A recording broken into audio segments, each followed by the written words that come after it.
Yeah, they probably invented it in the first place.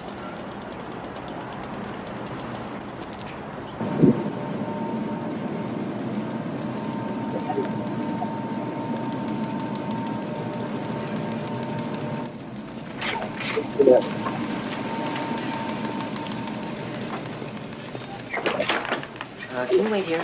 Why? Because these guys can get a little nervous.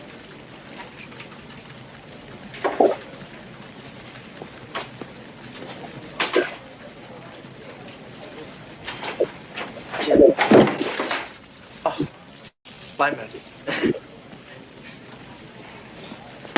Hi, Lightman. I want you to take a look at this.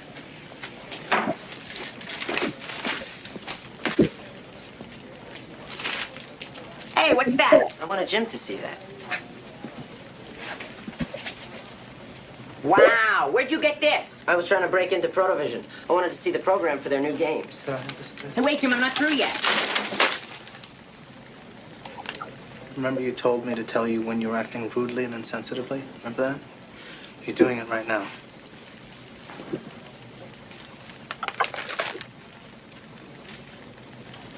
Theater-wide biotoxic and chemical warfare.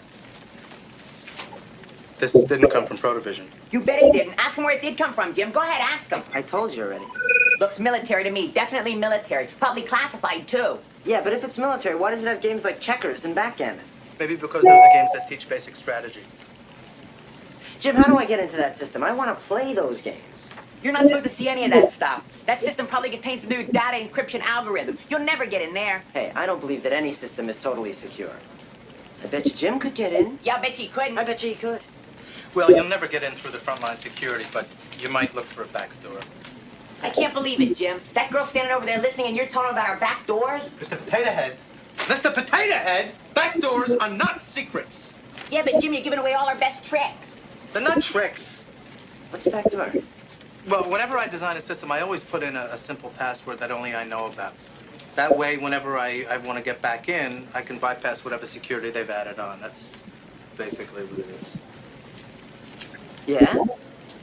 Okay, you really want to get in, find out as much as you can about the guy who designed the system. Oh, come on. I don't even know the guy's name. Where are you guys dumb? You guys are so dumb. I got this thing all figured out. I figured it out all by myself. Oh, yeah, Melvin? How would you do it? The first game on the list. Go right through Falcon's Maze. Oh, what a wonderful, wonderful sequence that is from the film War Games. Who doesn't remember the film War Games? I know that was a big part of my 80s. War Games. Oh, man. What a movie. And what a performance. I mean, you can say a performance across the board, a fantastic performance across the board from Mr. Eddie Deezen. And now, I do have an announcement about Eddie Deezen. I'm going to get to the comments in a minute. I have an announcement about Eddie. Where did I put it? We had a schedule change.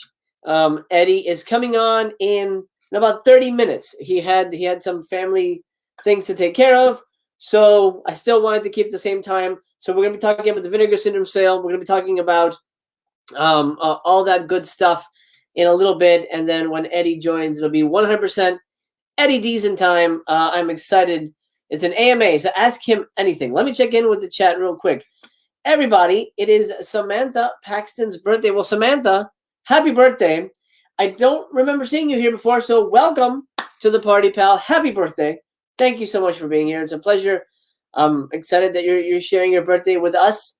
And, gosh, Eddie, we'll tell Eddie it's your birthday. If you're still here, we'll tell Eddie it's your birthday. I'm sure he'll wish you a happy birthday.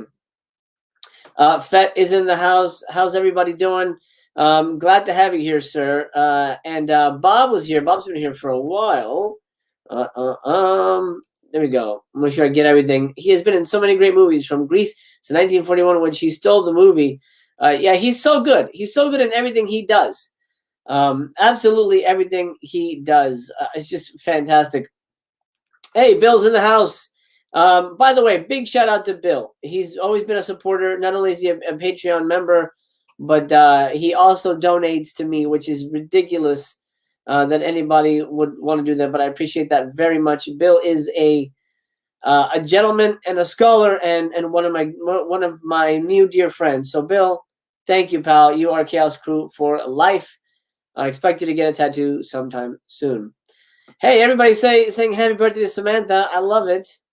NNN in the house. I love it. Sorry that we had to push the interview, guys, but he will be here.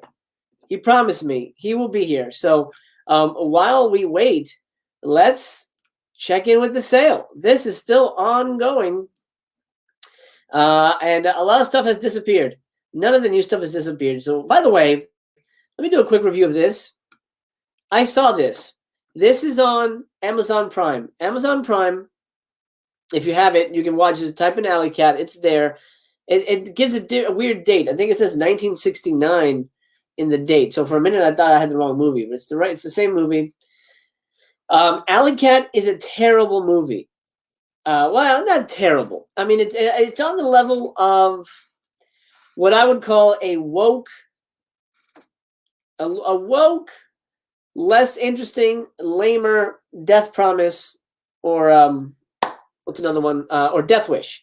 It's one of those movies where the main actress, everywhere she goes, this is the main actress. I think she's a martial artist, but you wouldn't know it from the movie because she doesn't. It's not really impressive martial arts either. There's not a lot of the fights are pretty lame, and there's not that much of them.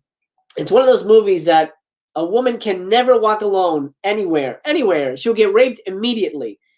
It definitely paints L.A., my town, in a bad light because it seems like there's rapists on every corner just waiting in cars for women to walk by so that they can attack.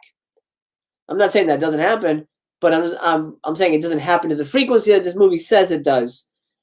So that's what I'm saying. It kind of leans into that woke element that, girls are, I know that happens. I'm not discounting that, but it's definitely that, all men are evil kind of a thing. Overall, it's an okay movie. The middle kind of forgets what the hell it's about. It becomes a prison movie for about 40 minutes. It's not really a revenge movie, and this is her fighting outfit for what it's worth. This is her cool superhero uniform, with Nike tracksuit. It's pretty lame, honestly. It's pretty lame. That's my 2 cents on Alley Cat. I won't be grabbing it. It's so bad Amazon doesn't know when it was released. Yeah, exactly. They forgot. It's not Wonder Woman level of karate. Well, here's the thing about Wonder Woman and stuff like Raw Force. Those movies were fun to watch, and they had silly exploitative qualities, that were goofy. Okay, I can have a good time with this one, but this movie specifically is so not depressing, but it's so it set itself in a really dark world. Wonder Woman and Raw Force definitely more fun popcorn movies. Alley Cat's a pretty depressing, not depressing, but it's a darker rape revenge movie. It's not even a rape revenge movie. It's just kind of it's definitely more in keeping with Death Promise, a lamer, woker Death Promise or Death Wish. Instead of for Death Promise, instead of landlords, it's rapists. That's essentially what you get. But there's nothing as memorable as Death Promise, like the bag of rats, and the fighting isn't as cool. There's no memorable character. I don't know. It's a weird choice. It's a pass. But you should get this. 100% get this. You're not going to be disappointed. As a matter of fact, do I have the trailer? Did I grab the trailer? I didn't grab the trailer. Let me do that now. I want to show you this movie. We'll be talking about this for the what else is called? Get Even. We'll be talking about this tomorrow. I'm going to have on the amazing the voice of Vinegar Syndrome on Twitter, Brad Henderson. He will be here. Sorry, I'm trying to do 2-3 things at once, so I'm a little scattered. Brad Henderson will be here, and we're going to be talking about the difficulties of getting this movie, Get Even, into the collection, which seems like an impossibility. It's almost like a Neil Breenish type of thing. I just can't believe that they were able to pull this off. So get this, if you guys don't have it, grab it. It's worth it. This one's gonna fly out the door. Fly out the door. Murder weapons. Here's an update on murder weapons. Blu-ray with slip 833. Slip cover only 780. Standard. Oh wow, looks like they added some more. Yeah, they added more. Because last time I looked, it was at 379. So they added more for murder weapon. That one was flying out the door. I'm gonna guess Nightmare Weekend is not gonna budge. Sugar Cookies won't budge. These are at 3,000, right? Yeah, 3,000 units for the slips. And Count Dracula won't budge. That'll be around until maybe next halfway. Then Dinosaur Pajamas. There's still a few in stock if you need them. Small, medium, and large. And large is gone. Extra large is gone. And 2XL is still around. So if you need them, they're still there. They won't last the day, though. I think a lot of people didn't realize that they were back. Nothing else. Well, let's see. I think Dr. Jekyll is gone. This is gone. That's gone for good. Until they come out with like the standard situation. Let me check on who done it. 781. If that drops below 500, I'm grabbing it. But I want to pay a little less than that. How is this still in stock? Son of a bitch. I don't get it. How is Whodunit moving faster than this? This is such a good movie. It's crazy. Necromancer. Is that hanging around? 226. Necromancer starring, let me see if I can find a good picture of her. Elizabeth Caton, also known as Elizabeth Catane, right? Tawny Katane's sister, right? I could have sworn that's who that is. I might be wrong. Spellcaster is at 140. I grabbed the hell out of this. This is a fun movie. I really like this movie. Great cast, fun effects. It's a good old time. Let's see. Jave, welcome. You don't need to see the other Scanner movies before Scanner Cop. Absolutely. But I do recommend Scanners 2 and 3. I think those are really damn good movies. Overall, overall. Let's see. Pandemonium slipped. I know that's. Oh, Dr. Jekyll's. Out of stock. Finally. It only took it 2 years, something like that. Out of stock. Doc. Zombie Island Massacre is probably still here. Yeah, that's gonna trickle. That's gonna be the next Trip with a Teacher. How many of you grabbed Trip with the Teacher? I had no interest in it. I watched it and I felt like, it's not for me. I don't necessarily need to own it. Are the Amityville? I wonder if they're all good. Amityville's all good. That's not going anywhere. Most people who bought it got the box set. I'm not. Oh, Lust in the Dust, I think, was low. 79. Look at that. 79 for the slip. Can't believe it. No, actually, so yeah, Bob just tossed out. You don't need to, not at all, because they're offshoots. I mean, I think they mentioned. I think the Scanner Cop guy is like the son of the main guy, something like that. There's like a brief connection, but they're very separate. I do recommend Scanners 2 and 3. Those are phenomenal. I think they're better than the first movie, honestly. Let's see. Recommendation for someone that doesn't own anything from VS. That's interesting. I would say stay away from Alien from LA. I'll tell you. Well, I put out a video giving my recommendations a couple days ago. So if you're new here, please subscribe. Give me a thumbs up while you're at it. Help this video out. And go back to the backlogs. I gave a whole bunch of recommendations. But right now, what's in stock that I can recommend? Dial Code Santa. This is such a good movie. Deadly Games. Fantastic. If you don't have 4K, it comes with the Blu-ray, so don't worry. Got to get this. Got to get that. So good.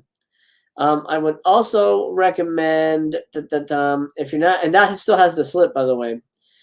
Stuff with the slip is hard to find. Spellcaster's really good. This is a VSA. These are rare. 140 is left, and that's all that there will ever be. Even if you don't like the movie, you can always resell it down the road. Somebody will buy it. That's the same with Necromancer.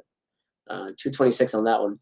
So if you wanted to, if you don't like them, you can always resell them. They do have resale value, which is a good thing about Vinegar Syndrome. You can always resell it.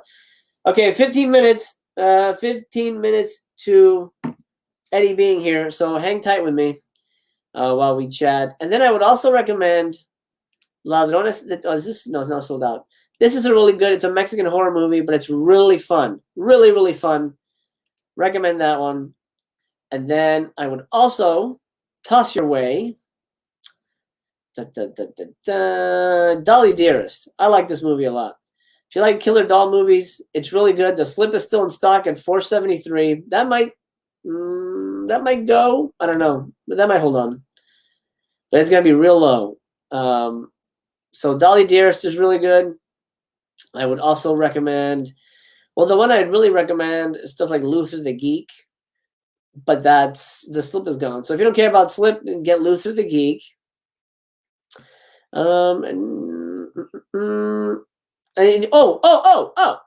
Yeah, Dominique. This doesn't have a slip. Get Dominique. This is a great movie.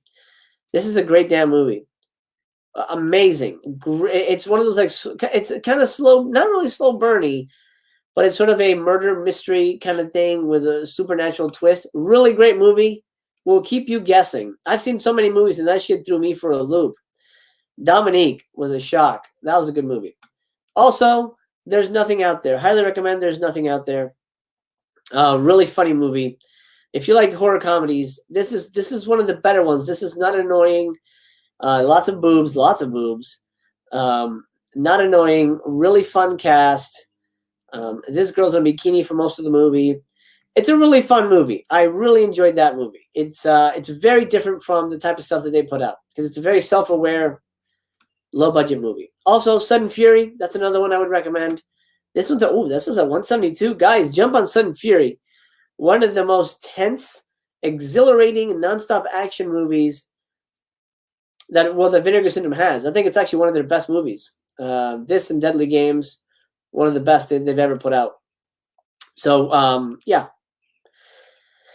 There's a lot. I would start with that. If you're looking for something cheesier, I say Wonder Woman is the way to go. This is such a fun movie. It's like a female Dr. No versus this kind of like a goofy dude. So it's very like, you know, sexploitative, but it's a very fun movie. This is our James Bond. He's also the coach from Blood Games. Really fun movie. Lots of good stunts.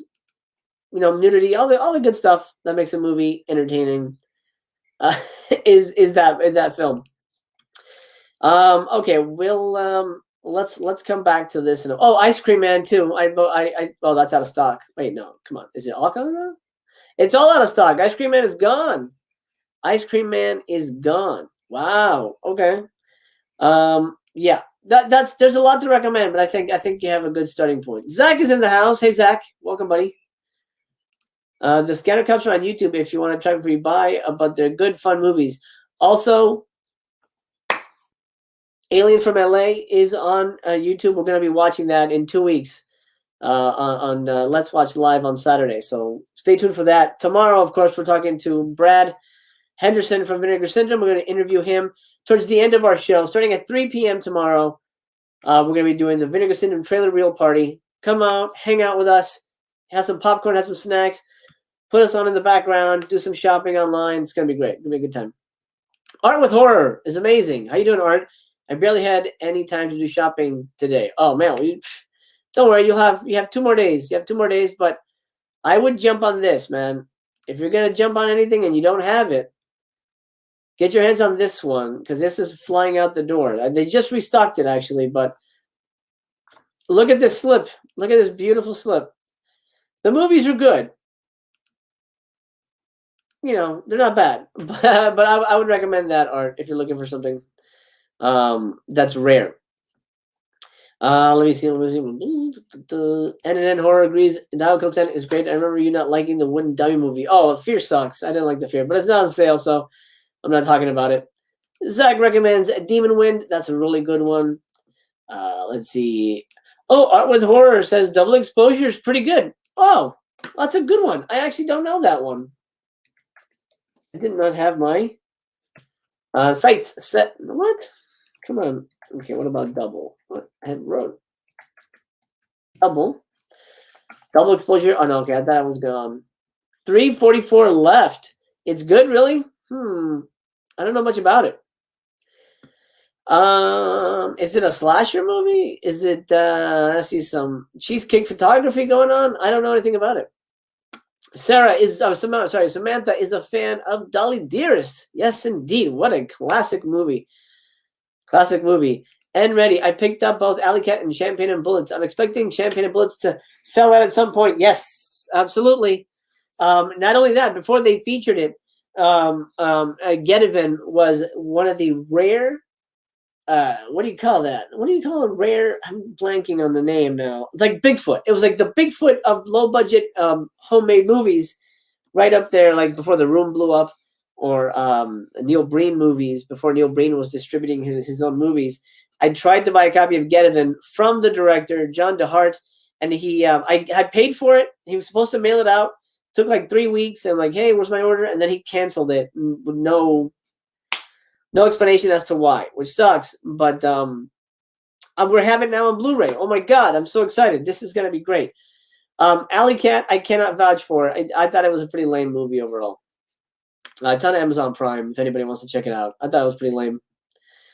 Fade to Black is a good recommend. Razor Ramen, what is the next one chip challenge? Nope. Never. That's when. That's when. I'm done, man. I am done. Ugh. That was the worst thing that ever happened to me. What's your opinion on Demon Wind? It's fantastic. It's such a crazy goddamn movie. Let's take a look at what that's at. If you guys want to pick up Demon Wind.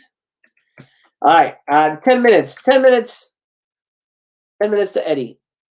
I've got my email open. I've got my phone. If he has any problems, he'll let me know. Demon Wind is at 468. This is a really fun movie, really weird movie, but really fun. I think Joe Bob did it. I think Joe Bob did it for Shudder. I don't recall 100%, but I think they did. I think he did do it. All right, so let's get ready for our dude. Of course, today we're chatting with the man, the myth, the legend. Let me go like this. The man behind the voice. You might recognize him from this appearance where he sort of played himself. Hey, you. Do you know what kind of train this is? Do you know what kind of train this is? Well, do ya? Actually, it's a Baldwin 284 S3 class Berkshire type steam. LE. What the heck does that mean? We're heading for the other side of the tracks.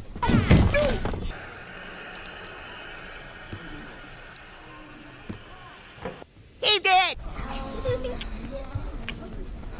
You're gonna get us all in trouble. Yes. He's gonna throw her off the train.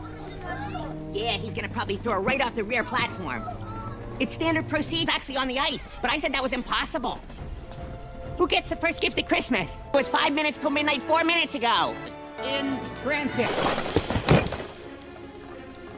You! Same as you. I'm checking on my Christmas presents. I want to make sure I'm getting everything on my list. All I found was one present, and all it had was a bunch of stupid underwear. Well, it's been 5-2 for the last hour. We got plenty of time. We got nothing but time. We got time to kill. Fly. Hey, no! Lean. Whatever that's supposed to mean. Hey, are you saying I don't know how to... Oh, I'm sorry. It says learn. My mistake. Well, you know what they say. It's a thought that counts. Well, see ya. Whoa! Who remembers Polar Express? I remember that movie being a wow. Well, what an illuminating experience that film was. I don't know that I still don't know if I like it or not. It's one of those things. Something. Where was it? Something was brought to my attention about the halfway package.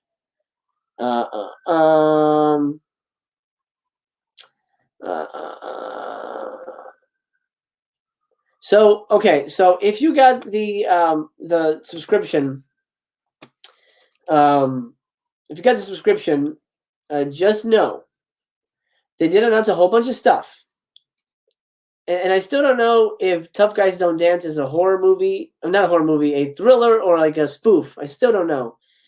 So I'm very confused by that. But keep this in mind. The box sets are not what you expect. You're getting an early 70s Euro horror box set. Then more Cardona collections. 2 more. They promised us 3. At least they threatened us with 3, I should say. So keep that in mind. If you're thinking of subscribing, you're going to get a ton of Cardona collections. If you're not a big fan of the Cardona situation, then maybe subscriptions aren't worth it. Look at this. Whoa. And it's weird because there is no MSRP because they never sell this. So are they saying that this is half the price of what it would be if you bought every release by itself at full price? So it would be like 2,080, something like that. That's kind of nuts, man. That's kind of nuts. But just keep that in mind. And also, for those of you who don't know, I saw a picture of it. Where can I find that? Maybe I could find it for you. I saw this crazy picture that a lot of people, I don't know if you guys saw it, but it really put things into perspective for me when it comes to the, okay, where is it? I know it really put it into perspective for me when I saw it all put together. Something that a lot of people might not notice. Where is it? Sorry, I'm on Twitter. It's another. Aha. I'm going to share this page for you. You guys got to check this out. This is something. Let's see, stop screen. Let's share screen. Check this out. And this is Justin LaLiberty, one of the people who works at Vinegar Syndrome. Notice something interesting about his stack. I wonder, can I zoom in? I can't. I don't think I can zoom in. I can zoom in a little bit. Not. Whoa! What the heck happened there? I don't know what I can do here. Does that work? No. Nope. Can't do much. Let's go like that. So I'll go full screen so you can see it a little better. Take a look at this stack. Now, something I want to point out is the Cardona collection is supposed to be a box set. It is really a slipcase. Something to keep in mind. It is really a slipcase. But if you look further down, see Scanner Cop 1 and 2? Scanner Cop 1 and 2 is bigger than not only the Cardona collection, but bigger than Six String Samurai. What? How? What? How do we got 2? So what? Why does Scanner Cop get like the super treatment when the Cardona collection, apparently expanding box set, is really just a slipcase? I don't know. I found that interesting. I don't know if you guys. I don't know if you guys have seen this picture, but I found that very interesting. The discrepancy. I mean, it's almost as big as the Televised Terrors box set, which is a traditional box set. Maybe it's because this comes with 3 movies and this is 3 movies too. Oh, I don't know. That's weird. I don't know why that is, but I wanted to bring that to your attention. Because they're better movies, maybe that's why Scanner Cup's getting the thing. Oh, Eddie's in the house. Let's do this. Let's there we go. Can you hear me okay? Yes. Great. Mr. Diesen, how are you, sir? Good. How are you, Jose? Oh, I am doing great. This is an honor and a pleasure. We're so thrilled to have you here, sir. My pleasure. Okay, so let me just switch over my banner here. So everybody knows what's going on. All right, everybody. We've got Mr. Eddie Deezin with us, the man, the myth, the legend. This is so great. We're so many people are excited to have you here, and I guess the best place to start is the beginning. How did you get into acting? What inspired you to become an actor? Let's start there. Well, I was like, I was always kind of a loser in school. I was kind of lost. I was lost all my years through school, especially high school. I had nowhere to go. Turned 18, Dad wanted to buy me a Dairy Queen. He said, there was a Dairy Queen franchise there. He said, I'll buy it for. I didn't want to do that, so I wanted to go into showbiz. All my heroes were, Dean Martin and Jerry Lewis, the Marx Brothers, Laurel and Hardy, the Three Stooges. They were my heroes, so I wanted to go to Hollywood and become a comedian. This is how corny it was, Jose. You want to hear the corniest of all time? I literally started showbiz. I literally came to Hollywood, and I would call the studios up. I called Paramount Studios. I go, hello, do you need a good comedian? And that's how corny and green I was. It's a miracle they didn't hang up on me, but the ladies were nice. I said, do you need a good comedian? And they go, son, you have to get an agent. You have to get an audition and get pictures made. They told me the process, but I thought you literally would call a studio, say, do you need a good comedian? They'd say yes, and you go in and you get in the movies. I thought that's the way it works. Really, I was that stupid and that naive. Well, some people still do that today. Today, I hear stories about people just walking up to a studio and saying, "Hey, how do you get in the picture business?" And that's almost as naive as me. Yeah. Real quick, I wanted to highlight one of the people watching, Samantha Paxton. She's here for you, and it's her birthday today, by the way. Oh, happy birthday, Samantha! There you go. I figured you would toss her a little love. Of course. So let's talk about. I guess where did you go to school for acting? Did you do like repertory companies? Like how did you sort of like develop your craft? Yeah, not so much in high school. We had a drama class in high school, but it was all girls, so I didn't want to go in it. I wasn't that good of an actor anyway to do something like that, to be disciplined. To this day, all through my career, I would never be disciplined enough to actually be in a play where you could actually learn a script and do scene after scene after scene. As you know, Jose, movies are easier. Movies, you do one scene at a time. And if you screw up, you do take 2, take 3, right. Take 4, tired, get some water, get him a cup of coffee, take a break. Plays, that kind of thing. You have to just go through an hour and a half of straight acting. I could never do that. I'm not that talented. So I didn't do that.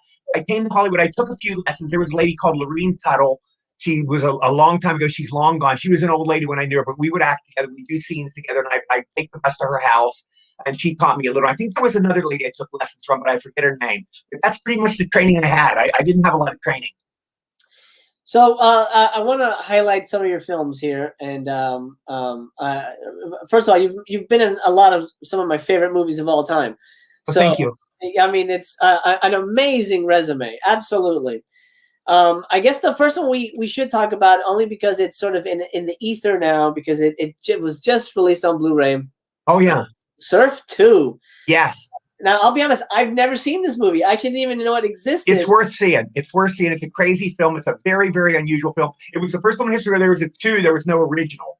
Surf 2. There was never Surf 1. And, of course, Jose, after it came out, the reviewers all said, after this movie, there will be no Surf 3, for sure. but it's a funny film. It has some good laughs in it. There's some really good moments. It's one of my better B movies. So I recommend you get it. It comes out this weekend, in fact. I think I did the commentary for it about 2 months ago. So it's worth running. I think you'll enjoy it.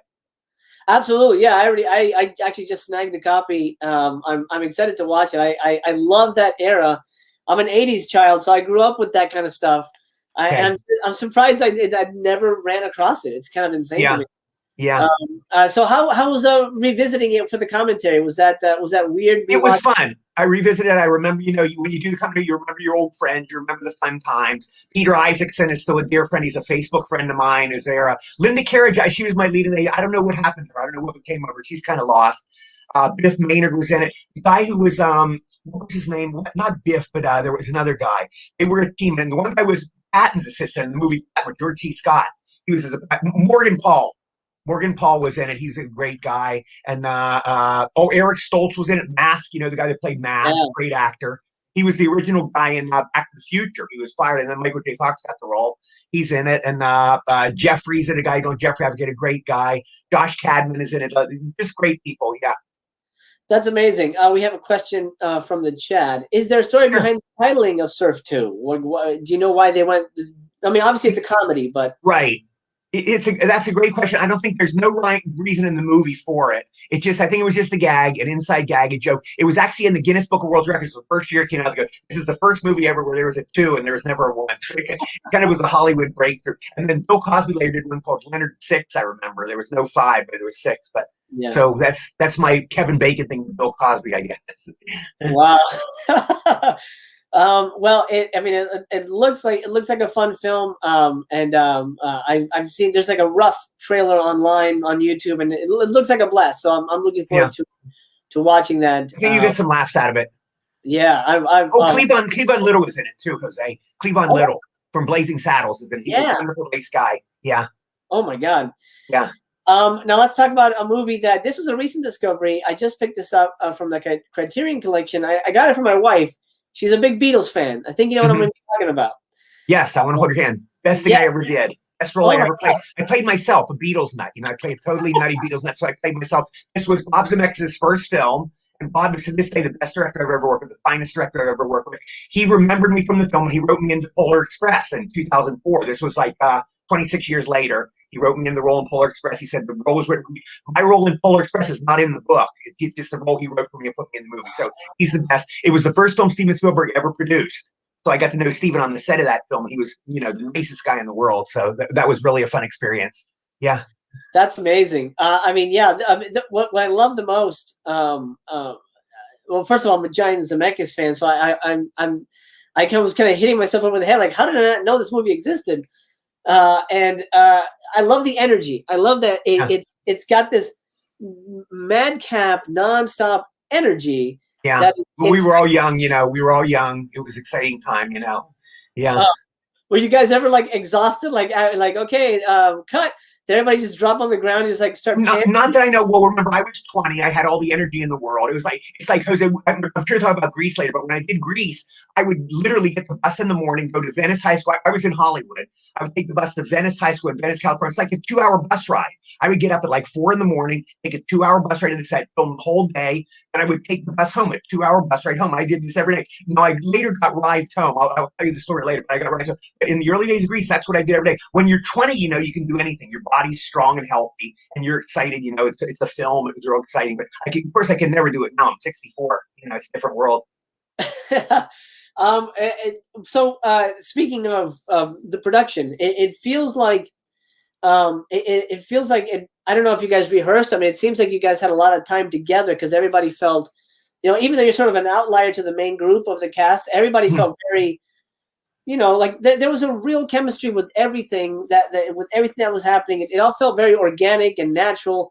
They would keep getting into these situations, but it all felt, I guess natural is really the best way to use it. Did you guys do a lot of rehearsal for this movie, or we did?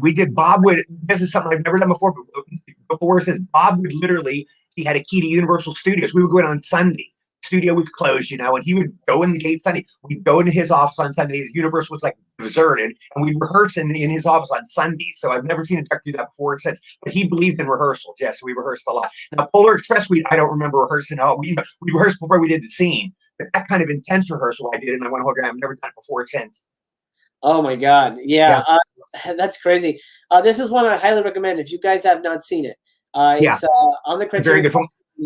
Especially if you're a Beatles fan. The Beatles fans have to see this movie. Yeah. My wife's a giant Beatles fan. That's actually how I came across it. I'm like, wow. I mean, everybody I feel is at the top of their game in this one. It is fantastic. Wendy Jo, of course, is the best comedy partner I ever had. Wendy Jo Sperber. She got cancer early. She died very young. It was sad. I was 20 when I did it, and I think Wendy Jo was even younger. I think she was like 18 or 19, and she died sadly very young in 2005. It was a big loss. And Teresa, another tragedy. Teresa, the photographer girl, that's she wants to take pictures. She had a knifing. She was attacked by a group and she was knifed. She recovered, but I think it caused an affected pole, and she died young too. So that was sad. No. Yeah. Oh man. Yeah, it's that's quite unfortunate. Michael H has a question. Midnight Madness is one of my all-time favorite movies. Oh yeah. How was it working on that film? I'll be honest, it was not a happy time film because there were some mean people on the set. Of all the movies I ever did, that was the least happy time. There was a lot of great people. Michael J. Fox was wonderful. nicest guy ever. We would play handball together. We'd have lunch together. We'd talk about the Twilight Zone. We were both Twilight Zone nuts. And I had a Super Bowl. We'd go, there was a wall of Disney Studios, a brick wall, and Michael and I would play handball together with the Super Bowl. He was a great guy. So we did the movie. This was Michael's first film. And then we finished Midnight Madness and it was over. So about 6 years later, Jose, I'm walking around Universal Studios, you know, this red sports car comes zooming up, skids in front of me. What is this? It was Michael J. Fox. It was right after Back to the Future. He's the biggest star in Hollywood now. You know, he's like out of movies. Eddie, how are you? Totally unpretentious. Eddie, how are you? Hey, it's good to see how you doing your work and da-da-da. He's become like this movie icon and that. Couldn't have been nicer. He kibitzed for a few minutes and he sped off in his red sports car. That's the last time I saw him. Oh man! Yeah, wow. but getting back to Midnight Madness, there were some mean people on set. Some people I did like. There were some great people. Maggie Roswell, I love, my girlfriend in the movie. She was, of course, Maude on the Simpsons. She was a regular on Simpsons for a long time. She's wonderful. He's the most lovely person. We're still Facebook friends. David Naughton was great. Dirk Blocker, the son of Dan Blocker from Bonanza, was in. He was great. But some of the people in the movie were just jerks, and it was an unhappy experience for me because of them. Yeah. Oh, I hate that. Yeah. I'm a filmmaker, and 100%. If the set is toxic, it's hard to have a good memories of making a movie. Yeah, absolutely. Yeah, it's tough. And when you're an actor, you know, you have to say, I mean, you know, obviously if you're Brad Pitt or Ryan Gosling, you say, you know, get rid of these guys. But you're a working actor, if you work with jerks, or can I cuss on your show or not? Oh, absolutely. Absolutely. Yeah, if you're working with assholes, you know, if you're working with an asshole and you're an actor, you have to work with an asshole. It's like you have a job as an asshole. Most people don't have the money where they can go, you know what, this guy's an asshole, I'm leaving. So I was getting good money, so I had to stay with these jerks, you know. So I worked with them for a couple months, and it wasn't a good experience being around them. Yeah, I can imagine that was really tough. I mean, well, let's talk about casting for you, because you obviously, you know, fit a stereotype. Did you ever feel shoehorned into that kind of role, or was it? I'm not capable much more. This is pretty much it. It's pretty much, it was one trick pony, and I knew that early. You know, by the way, I'm not in any way comparing myself to the great comedians, but you look at the great comedians, they pretty much play the same character every movie, and that's pretty much what I do. I'm kind of like that. I just, you know, Groucho Marx is pretty much Groucho every movie, you know, and that's what I do. You know, I'm not going to do Shakespeare or anything like that, you know. So I just play this nerdy, geeky guy, and I kind of have it down pat, and that's what I always play. Yeah, and you know what? I think sometimes a lot of actors rail against being put in a specific box, and they try to break out. But honestly, as a film fan and as a director, I love an actor. I love character actors. I love the people that embrace their uniqueness and deliver that. And that's how you build a fan base. That's how you build an audience. Like everybody, I mean, there's a whole bunch of people. I was just looking up stuff on YouTube, specifically around Grease and Eugene, and most people like Eugene stole the movie, and like all this stuff. It's like, please, all three of my lines or whatever. Yeah, that's nice to hear. I think with Grease, it's because I look different. I was wondering, how do people know you from Grease? Because it's such a small role. You know, Eugene in the play Grease is much bigger than my role in the movie. When I did Grease was my first film, okay? So I didn't know what the cutting room floor was. So I did a lot of stuff in the film when we were filming it. We filmed for 2 months.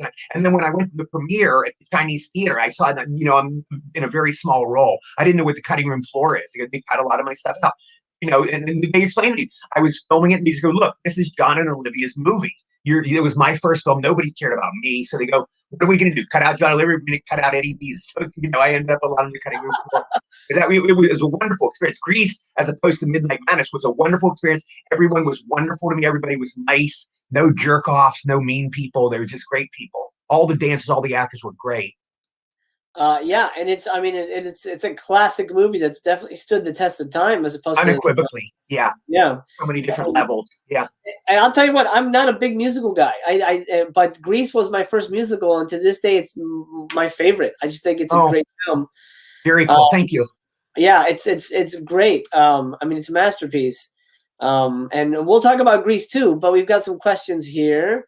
Bill says, hi, Eddie. When you were in Greece, you weren't still in high school, right?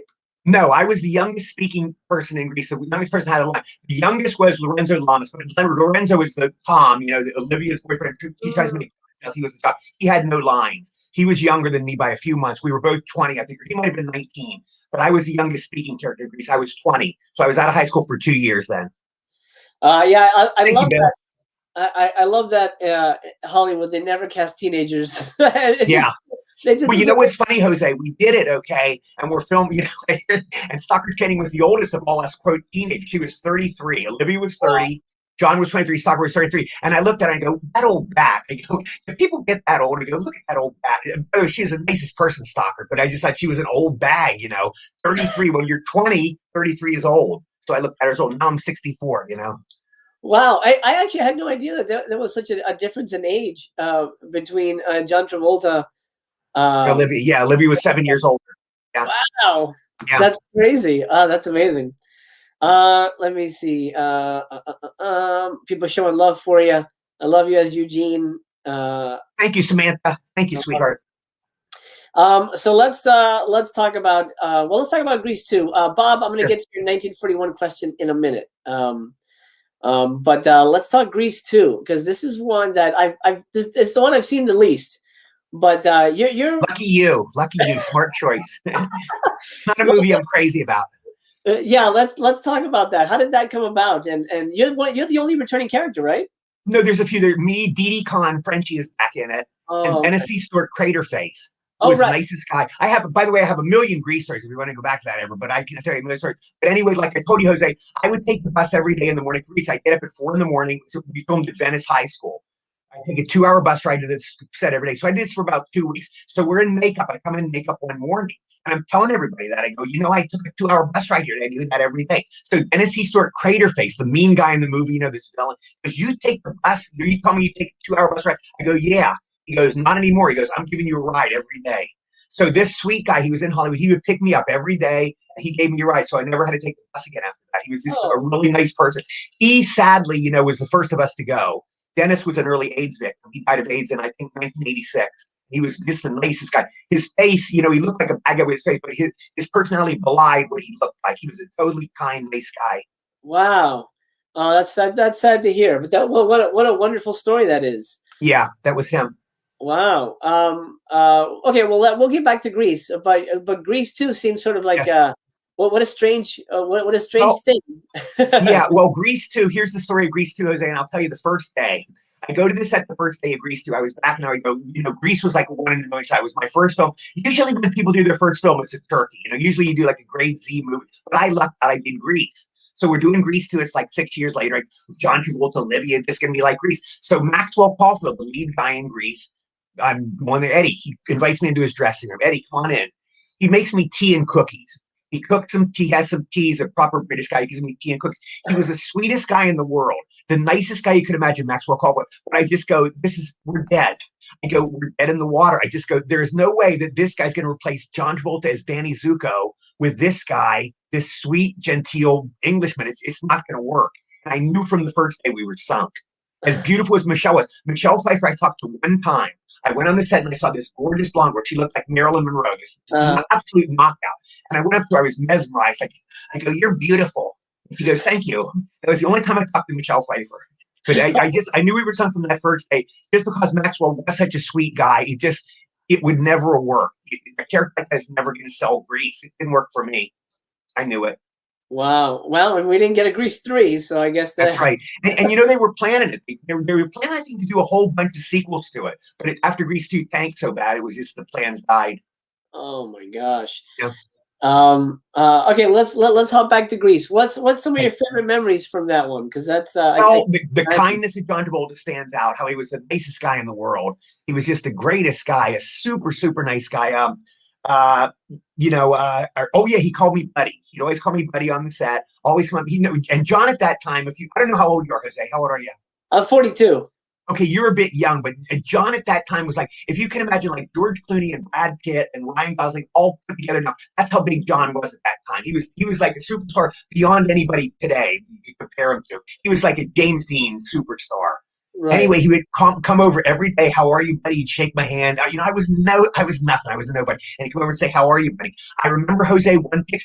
I came on the set one day and I had a chocolate ice cream cone. Literally, I bought a chocolate ice cream cone and I go into the studio and I'm licking my cone and I come on the set and John Travolta's there. He's about 20 yards away, seemed distant. He's surrounded by all these cheerleaders and reporters, this gang around him. He somehow saw me. And I see Don Travolta, he comes jogging into me, he comes over, how are you, buddy? And he shook my hand. You know, he left this big mob scene and he comes over to shake my hand. This is the kind of guy he was. He was just a totally nice, friendly, just the nicest guy you could imagine. Olivia and I only talked to Olivia one time. We were hanging out in Paramount. There was a break. We were all walking around the set, and me, Olivia, and two other guys, we hijacked. There was a red convertible.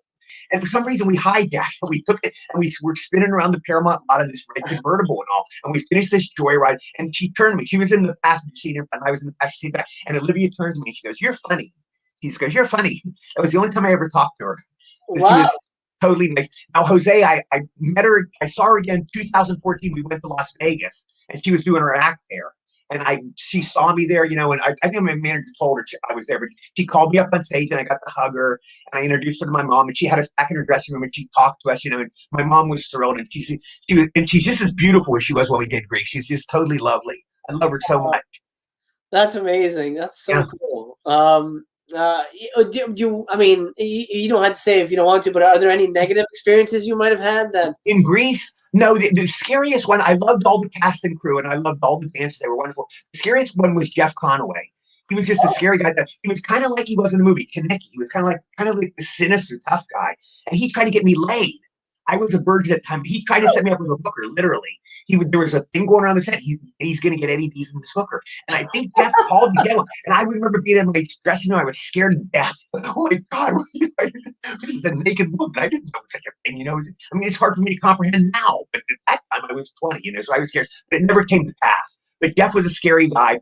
Anyway, cut to like 40 years later, Jeff, I think he found religion or something. I don't know what it takes. But he went through this metamorphosis with his personality. He became a really nice, sweet guy. And Jeff and I did, I would say maybe like 6 or 10 signing shows together. You know, the autograph shows. It was just Jeff and me. Now we do them with whole Grease cast. But this was just Jeff and I signing together and all. And he was the nicest guy in the world. He looked over for me like an older brother. And he would watch out for me. And we'd talk and we'd go out to lunch together. And he was just the nicest guy ever. So he went through a change in his personality. And, you know, we all know it's sad what happened to him. He was doing, you know, the Grease Lightning number, which is my favorite number in Grease. You'll see him flip onto the car and he hurt his back. And that's how it all started. And then he got 9 back operations and he was, you know, it ruined him. 9 back operations is going to kill anybody. And his body was like atrophied. When we last saw him, Jose, with one of the cast members, Barry Pearl. I don't know if you know him. He's a great guy. You should have him on your show, by the way. He's a fun guy. He's a great guy to interview. Barry Pearl, he's on Facebook. But anyway, Barry arranged for the whole cast to get together, and we visited Jeff. And Jeff was living in like this old folks home. He was literally in a wheelchair. He couldn't walk. Wow. And I wheeled him around. We all went and we ordered deli sandwiches and sodas, and we all talked for like 3 hours. It was a beautiful day. But I wheeled Jeff around in his wheelchair, and I'm thinking, oh my God, this is Kaneki. And in Greece, he's this Greek Adonis, you know, this god. And I'm wheeling this hunched over guy in his wheelchair. It was very sad. And then he died shortly after that. Yeah. Oh man. Yeah. I didn't know that he'd hurt his back. 9 back operations. That's, you know, he had the drug problem, but that's what happened. They were painkillers. He was taking painkillers and he got hooked. Yeah. Jeez, man. Wow. Art with Horrors here. He has a question. What are your plans for Memorial Day weekend? Nothing special. You know, I don't know if you know, but I was very sick last year. I had a lot of heart trouble. So my body slowed down a lot this year. I'm having severe insomnia. You know, when I was in the hospital a lot last year, and they were giving me heavy drugs to put me to sleep. So, and now I'm off all that. So it's kind of hard to fall asleep. So I'm taking like NyQuil and stuff, Z-Quil, over-the-counter stuff now. But I'm going to hopefully get some good night's sleep. And, you know, I'm with my mom and my brother. I live now. So we'll be together, you know, and no real big plans, you know, not like a barbecue or a party or anything like that. Gotcha. Yeah, I remember seeing something about that on Facebook. You hurt your back? Oh, no, not your back. You hurt your leg? I had heart trouble. Oh, so heart trouble. I did, Jose, a signing show in Canada. This was towards the end of 2019. It was one of those cons, you know, like Comic-Con, one of those. Right. But anyway, I finished the show, and the driver who was supposed to pick me up and take me to the airport that day, he was late. So he took me to the airport, and we were real late. You know, it was Canada. It's a little scary. I want to get back to this. I want to be stuck in Canada. I want to go back to my home in America. So anyway, I went in through the airport. As luck would have it, we got there late. And my gate to get was way down. It was like the last gate in the terminal.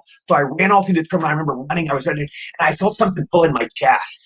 And I got on the plane and I asked the flight attendant, I said, please, can I have some water? So she gave me some water and I downed it, but I felt there was something wrong with my chest.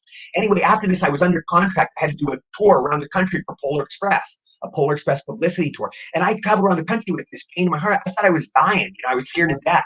I literally went through it every day, and I couldn't sleep, and it was just murder. Then they found out I was born with a heart murmur. What had happened is I was running, and I pulled one of the aortas or valves out of my heart. I pulled it, and there was blood leaking into my head. My head felt real woozy all day. I would always feel woozy, and my head felt strange. What was happening was blood was leaking into my head. So this went on for a couple months. Then finally, I got my heart operation in early 2020. I was allergic to a drug in my heart operation, a drug called heparin, and that caused complications. I was in a coma a bit. The worst was I couldn't walk. I lost the power to walk. I was bedridden. I was in a wheelchair for a long time.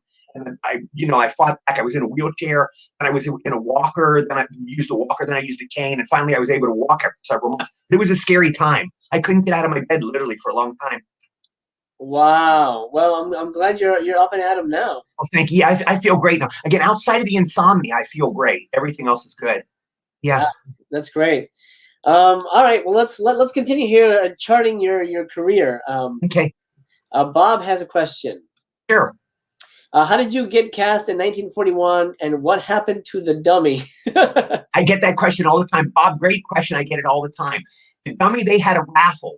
Literally, they had a raffle. I think it was for rich people. It was $50 a ticket. And some rich lady won him. A rich lady won my dummy. So wherever he is, some rich lady has him. I don't know where he is. I have no idea. How did I get cast? Because I was in a film called I Want to Hold Your Hand we talked about earlier. That was Stephen's, the first film Stephen produced. And Bob Zemeckis, a great guy called Bob Gale, wrote in 1941. So they cast me right in 1941. So I just got cast in that. When I was cast in I Want to Hold Your Hand, I had 9 auditions. That was a long process. So that was one thing. But 41, they just wrote me and I did it. Any good stories from the set? Yes. One day I'm on the set, okay? So I got a couple good stories, but I just tell you a couple. Steven Spielberg called. He goes, Eddie, you want to have lunch with us today? Do I want to have lunch with Steven Spielberg? You think, So I'm having lunch. I go to the Universal Commissary. It's Steven Spielberg, John Belushi, Dan Aykroyd, and me. I'm having lunch with Spielberg, Aykroyd, and John Belushi. I was like Ralph Cramden. I was like 22 years old. I didn't say a word, Jose, the whole time. I just sat there the whole time and looked around, and these three talked and chatted. And it was just an incredible experience. It was surreal. Then after lunch, I realized, oh my God, I didn't have any money. I can't pay for lunch. Luckily, Stephen picked up the tab. He said, the treat's on me, and he paid for it. So that was the coolest lunch I ever had. My other cool experience was I threw up in Steven Spielberg's toilet. Steven was whipping us around on the Ferris wheel, Murray Hamilton, and I was whipping us around. I get bad motion sickness. I was sick, and Steven said, go lay in my dressing room. So I went in Steven's bed in his dressing room. I'm laying down. Then I literally crawled into the bathroom. I was so sick, and I threw up in the toilet. I was so much I just threw up. Like, oh my God, I just threw up in Steven Spielberg's toilet. I go, this is one of the highlights of my life. So that was one of my honors in my career. Gosh, what about working with Belushi? Belushi was a wonderful guy. You hear these horror stories, how he was a bad guy, or he was this drug-crazed maniac. I saw just a nice guy. He was Jose. He was at the premiere of I Want to Hold Your Hand in New York. He was there, and that's where I met him. We had a party afterwards, and he was sitting there alone. And I went over and I sat down on a piano stool, and we talked for like a half hour. And he was the nicest guy, just a wonderful, nice guy. And we would see each other around town a couple times and just say hi. I was never a real good friend, but I knew him. Anyway, the last time I saw John Belushi, I had a bad audition. I went in and it just didn't go good. It was one of those auditions, it just didn't go good. So I'm walking out and John Belushi happens to come by, which is us. I go, hi, John. He goes, what's the matter? You look so sad.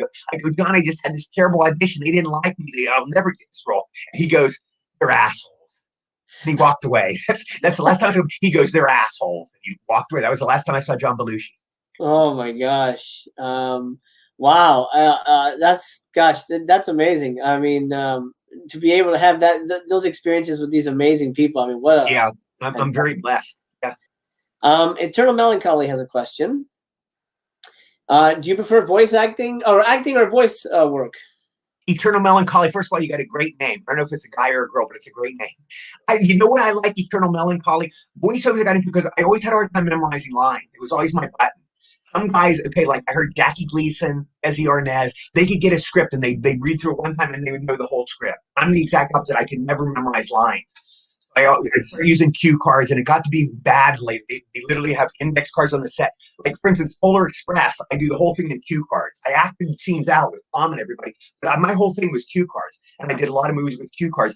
But voiceovers, I found out this racket. Voiceovers, you act and you literally get to read your lines. You don't have to memorize anything.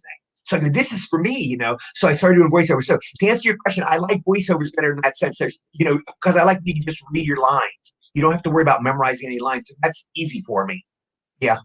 I love it. Yeah, I can see how that could be a you know, less stressful too. You can just show up in your pajamas and yeah. That's amazing. It's not quite the ego trip of acting, you know. It's kind of, you know, it's a trip back with Tom Hanks or John Paul. That's cool. Yeah. And voiceovers, it's a different experience. Voiceovers, you can look slovenly, you know, like you're a great guy, but I didn't shave. You know, look at me, I look like a slob. But movies, you know, you have to shave and you get made up and you get dressed in your wardrobe. It's a whole different process. Whereas voiceovers, you just kind of go in and you just read with these casual people. I love it. Art is back with another question.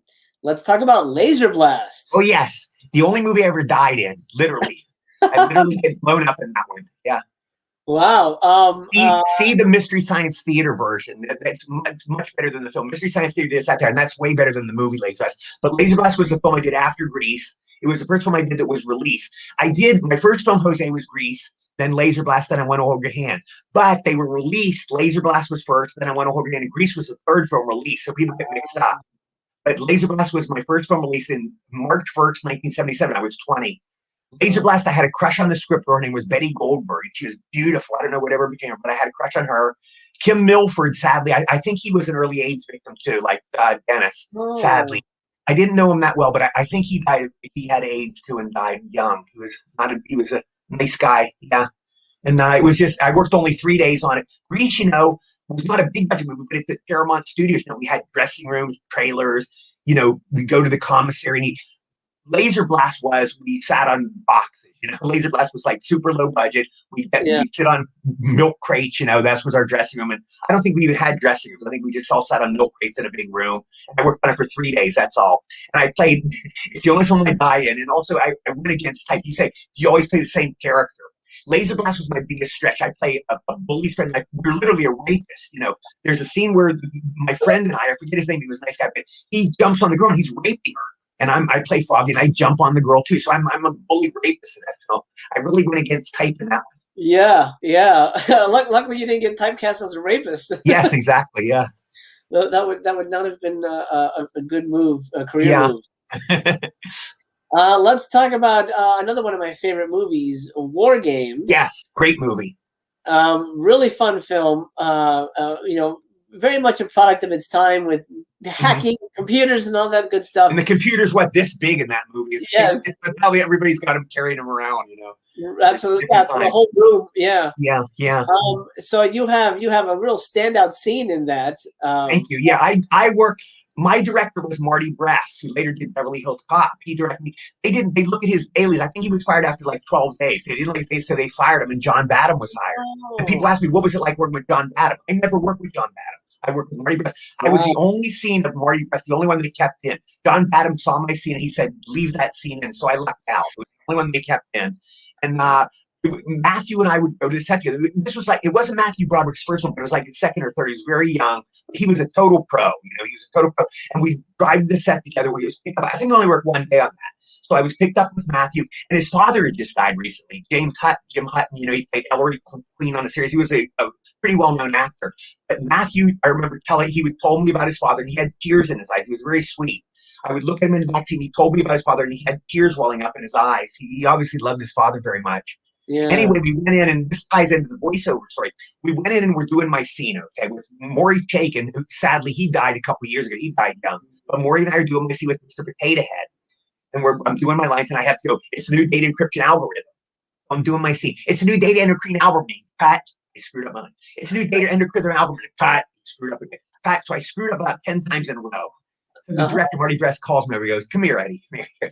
He goes, let's go for a walk. Literally. He puts his arm around my shoulder. He goes, he takes me out. We're walking around the studio. We were on location, but he's walking around. He goes, you're costing the studio money. He goes, you're costing money. I go, I'm sorry, sir. I don't know how to memorize my lines. I can't say that data encryption algorithm. He goes, what we're going to do is we're going to write your lines down on these things, cue cards. We're going to write them down, all your lines, da-da-da. So he writes them on cue cards. So I went in, we did one take. Da-da-da, I read it. It's a new dating encryption algorithm. I did the scene perfectly. One take, it was over. I was done. Cue cards. So I started, wait a minute, this is great. I get to read mine. So I started using cue cards. Now, I did a lot of films later. And like I said, Polar Express, I used all cue cards. And in my later films, they would just get me cue cards. You see me, I'm reading all my lines off it. And that's how I did look. But it all started with War Games. Anyway, here's another great War Game story. Ronald Reagan saw War Games in the White House. He literally screened the film. He changed the security system of America because of that movie. He saw War Games and he saw how easy it is to get into our security system, a computer system, or security system, whatever. He literally changed the security system in America because of War Games, because he saw it and he changed our codes or whatever, and he changed it because of that movie. Yeah. Wow. That's so great. Yeah, it's definitely, I mean, you know, it's not a big role, but it's a very memorable moment for sure. Yeah, thank you. Yeah, it was a good scene. It was a good long scene, and Maury was a great partner. He made up, you know, Mr. Potato Head. He made that up. It wasn't. Oh, really? I came in the next day, and he goes, "Look, I'm going to call you Mr. Potato Head." I go, "That's great. That's perfect." And he called me Mr. Potato Head. To this day, people go, "Oh, Mr. Potato Head." They call me that. They used to call me that before War Games. That's a different story. That's awesome. Okay, let's talk about another one of my favorite films. You have a memorable performance in Critters 2. Critters 2. I turned into a woman. Yeah, I turned into a woman. I missed Jose. I missed DiCaprio by one film. I missed DiCaprio. Leonardo DiCaprio's first film was Critters 3. Yeah. It was a direct-to-video thing, so I missed him by one film working with DiCaprio. That's how close. Yeah, he had his chance. He had his chance. Yeah, exactly. In my opinion, I think that the second one is the best one. I never saw the other. You know, I never saw Critters 2. I've never seen any of them to this day. Oh wow. Okay. Yeah, you're not really missing much. I mean, they're fun movies, right? But I feel the second one really encapsulates the world of the critter perfectly. Okay. What is your memories of Critters 2? Well, I do drag. I think that was the first time I ever wore drag. I turned into a woman. I remember, kill more crates, kill more crates. I remember I say that in the movie. About a lot. I didn't work on it that long. I was on it maybe a couple of days, you know, and it was okay. Yeah. Gotcha. Okay. So I don't remember a lot about it. I mean, there wasn't much about that. Just the drag scene and kill more crates. I carry the gun around. Yeah, it's all. The big memory is just the what if. You know, I missed DiCaprio. I missed working with Leonardo DiCaprio. 1941, Stephen wanted John Wayne. He wanted to hire John Wayne. He sent John Wayne the script, and John Wayne read the script, and he said, "I don't want to do this. It's unpatriotic. I don't want people making fun of World War II." And it was like a satire word. So I missed working with John Wayne by that much. War Games, Jose. War Games. You know, Falcon, Professor Falcon. That role was for John Lennon. They wanted John Lennon to play that role. It was a couple years old, and they wanted. I missed, and of course, tragedy happened with John Lennon. But I could have worked with John Lennon if everything had gone right. John Lennon could have been great in that role, but it never happened. Oh wow, that is amazing! Holy crap! We've got a nice comment here from Jammin' Music Man. Hi, Jam. Hi, Jammin'. You are a legend indeed, sir. Thank you. You're very kind. Thank you. Bob asks, is there any movies that you were almost cast in or ones you turned down? Yes, there are some. Rob Reiner, never forgiven me to this day. He wanted me in Spinal Tap. I auditioned for Spinal Tap and I ad-libbed, and I was there, and I could have easily done it. My excuse is always I can't remember lines. But I auditioned and it went good, and he wanted me to be in it. But I was just scared for whatever reason. I didn't want to be in it. And Rob Reiner literally called my house, and he had his hurt voice. "Hi, Eddie, this is Rob. I hear you don't want to be in my movie." He sounded so sad. And it was just one of the dumb mistakes I did. I wish I'd done it, but I never did that movie. And it was a good film. And I saw Rob Reiner years later. He was at the premiere of Polar Express, and I saw him and said hi. Tom Hanks took me to 3 Dodger games, and I saw him at the Dodger games. And I go, "Mr. Reiner, I go, Mr. Reiner, I'm so sorry. I always feel bad." And but I don't know if he's ever forgiven me to this day. It was just a dumb mistake. I turned it down. Yeah, that was my dumbest. I had this is my chicken out of my career. This is my chicken out movie, my moment. It wasn't a movie, it was a TV show. They wanted me to be in an episode of Mork and Mindy with Robin Williams, and they literally had written the role. I didn't have to audition. It was just, And my friend went to audition. He said it was literally written. Eddie was in the script. The character was called Eddie. I don't know if it ever got on, but it was Eddie. But I was just too scared to work with Robin Williams. And I called my agent. I said, I can't do this. I go, I would be a basket case for Robin Williams. It's hard enough for me to memorize lines to do a show, but I can't work with them. So it never happened. And that was my big moment where I just chickened out. And I've always kind of regretted it, but it just wouldn't have been worth the pain I would have gone through for a week to have done that. But in retrospect, I wish I'd been, to meet Robin Williams would have been such an honor, but it just never happened. It's one of those things in life. You think, did I make the right move? And it might have been a bad move by me. Oh, wow. Actually, I was going to ask about your TV experience and TV work. I haven't done much more movies. But I did a Magnum PI. Tom Selleck was the nicest guy in the world, just a super nice guy. He couldn't have been nicer. He's giving me advice about picking up chicks. We did my episode, and Dick Shawn was in it. Dick Shawn played my uncle, from Mad World. He was the nicest guy in the world, just a great guy. But the episode was, see it, by the way, it's a great episode. I think it's called Squeeze Play. It was a great episode of Magnum. But anyway, the episode was there's a softball team. Dick Shawn owns a softball team, and he wins Robin Masters' mansion. The mansion Magnum was in. But anyway, we had these girls called the Buzettes. They were the softball team. And one of the Buzettes had hots for me. She liked me. She had a crush on me. She's trying to pick up on me. This beautiful girl's hitting on me. It's a joke of the world. But I wasn't attracted to her for whatever reason. She was a nice girl. But anyway, I'm talking to Tom Selleck, and he's giving me advice about women. Tom Selleck's giving me advice about picking up chicks. I go, should I go to the club Hubba Hubba? There's a club Hubba Hubba. Should I go? He goes, don't go to the club Hubba Hubba. It's a dump. He's telling me what clubs to take her to. And he goes, women like attention. Maybe get her flowers would be nice. And he's giving me advice about chicks. And we all watched the ball game in his room. I remember he ordered us spaghetti dinners, and he made a salad. I didn't want a salad. He had this hurt look. He goes, you don't want a salad, Eddie? I'll take a salad, because he was making a salad, and he was hurt that I didn't want his salad. So he made me a salad, and I ate it. Anyway, we're on the set one day, and I hate black licorice. I hate it. But Tom Selleck's eating black licorice. It's gnarly stuff. I like really. But anyway, Tom Selleck's eating a piece of black licorice. We're walking around the set. He goes, Eddie, if you want a licorice, I hate this vile stuff, but it's Tom Selleck. So what am I going to say? Sure, I'll take it. He goes, how do you like this, like Lucille Ball? This horrible licorice.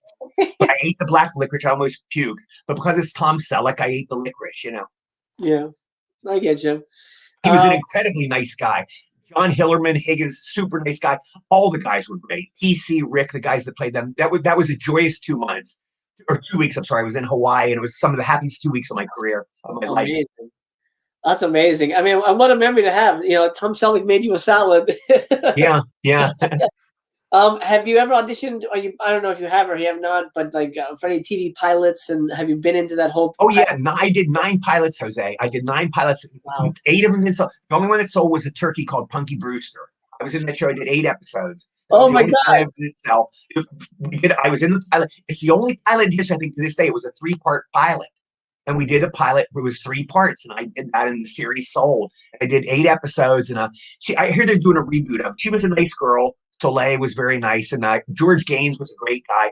George Gaines, this is how nice a guy he was. He knew I was a Beatles fan. So we're working at NBC. Paul McCartney's appearing on the Tonight Show, and one night he bought me tickets. Literally, he went over and made sure I had tickets. So he presented me with 2 tickets to see Paul McCartney. He was that sweet of a guy. So I got to see Paul McCartney. Wow. And just anyway, I touched McCartney. I touched Paul McCartney. Paul McCartney's coming out. He did his interview on the show, and the audience, we all rushed out like a Hard Day's Night. We all rushed out to see him. And Paul McCartney, he's seen this a million times. He rolled down his window, and I reached in and I touched him. I touched Paul McCartney on the shoulder. Anyway, his car pulled off, and I felt this smashing weight on my foot. It felt like an elephant stepping on me. I always felt his car rode over my foot. I think he drove over my foot with the sports car. Wow. Maybe a fat person stepped on me. It was either a fat person or a sports car. My foot was like squashed, and I think Paul McCartney ran over me in his sports car with my foot. Oh my gosh. I remember Punky Brewster quite fondly. It's been a while since I've watched it, but that's so wow. 9 pilots. I know 9 pilots I did. Yeah, all kinds. We did a pilot of I Want to Hold Your Hand. It didn't sell. I did different pilots, through the years. Yeah. Wow, that's interesting. I could see I Want to Hold Your Hand working as a show. I can see that. Yeah, It was a different time. It was a different. There was one line I remember was censored. We had the producers watch this, and there was one line.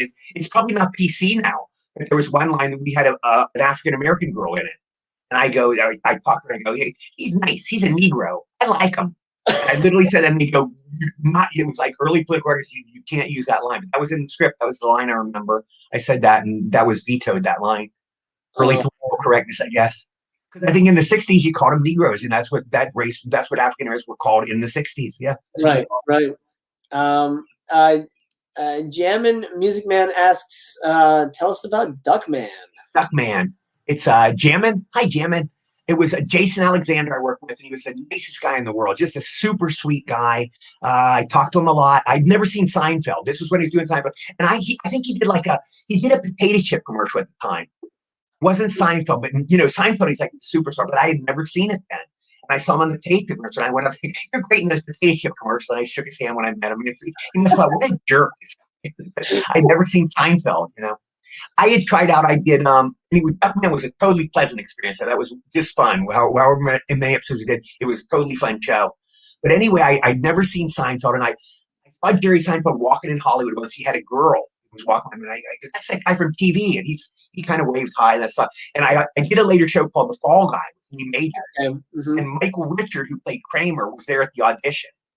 And when I saw him there, Michael Richard, and I'd seen him on a show called Fridays, even on, I recognized him. And he looked over me and he gave me the dirtiest look, Jose.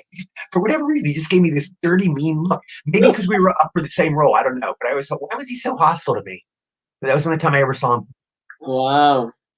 Well, there you go, Duckman. And you also did a lot for, I'm blanking on the name. You also worked on Darkwing Duck. Darkwing Duck was fun. Yeah, that was with Tim Curry. Got to work with Tim Curry. Is that the one I worked with Tim Curry? Tim Curry was on one of them. He was a great guy. It may have been Darkwing Duck. He was a super nice guy. Yeah. And then the what's the other one? I'm blanking. Dexter's Laboratory. I worked a lot on. Dexter's Laboratory. Kim Possible. Mandark. Yeah, that was a really fun job. The best director I've ever worked with, Colette Sunderman. The best director I've ever worked with. She's a lady. For some reason, we all hear women. There's not enough women directors in movies, and they're not. There should be more. But for some reason, in voiceovers, we're saturated with women directors. I think the vast majority of voiceover directors are women for whatever reason. And Colette was the best I ever worked with. She's just a totally wonderful director. I fell in love with her. Had this great touch, and she directed all my Dexter's episodes. Yeah, and she directed me a lot of Scooby Doo's. I did a lot of Scooby Doo's. That's amazing. Yeah, Scooby Doo. And what about Zapped? Let's talk about Zapped. Scott Baio was a great guy. Willie Ames was a great guy. There was a jerk off on that one. There was a jerk off. What was his name? I think it was the mean guy in Karate Kid. It might have been the same guy. That blonde guy, the bully in Karate Kid, the mean guy to Ralph Macchio. Gotcha. You know who I mean? Yes, I'm looking it up on IMDb just to double check. Yeah, it might be the same guy. Now, he might be a different person now, but at that time he was a mean guy. I think it was the same guy. Is that the same guy? I'm trying to look. Might have him confused with another blonde guy. He was a blonde jerk off, this guy. I don't see him listed on here, so it might be somebody else. It might be somebody else. Okay, but the blonde, you're right. It was a different guy. This wasn't, you're right. It wasn't that guy. So the guy in Karate Kid, I apologize. I have nothing against you guys. This guy was a blonde jerk off. He was in another movie, though, and I forget who it was. He was like a real good looking guy, but he was a total dickweed in real life. Just a really mean guy. He was maybe on the set, I remember. I only worked a couple of days on it. But he was mean. Again, hopefully he's a different person now. Some people mature, they're different. Yeah. Absolutely. At least you hope so, anyway. Yeah, you hope so. Yeah. Probably one of the best titles in your resume. Assault of the Killer Bimbos. Yes. Lady director, Anita Rosenberg, a lady director. She was wonderful. Yeah, she's a super amazing. Great. Yeah. Okay, so when the script comes to you and you see the title, what's your first impression? I thought it was a cool title. I thought this would be fun, and I did it. I think it was one days where I played a deputy, a goofy deputy. Yeah. And the sheriff guy with me was a really nice guy, and I got to do some shtick. Anita was a really good director, and it was a fun experience. I only worked a day or two, but it was fun. That's another one I've never seen.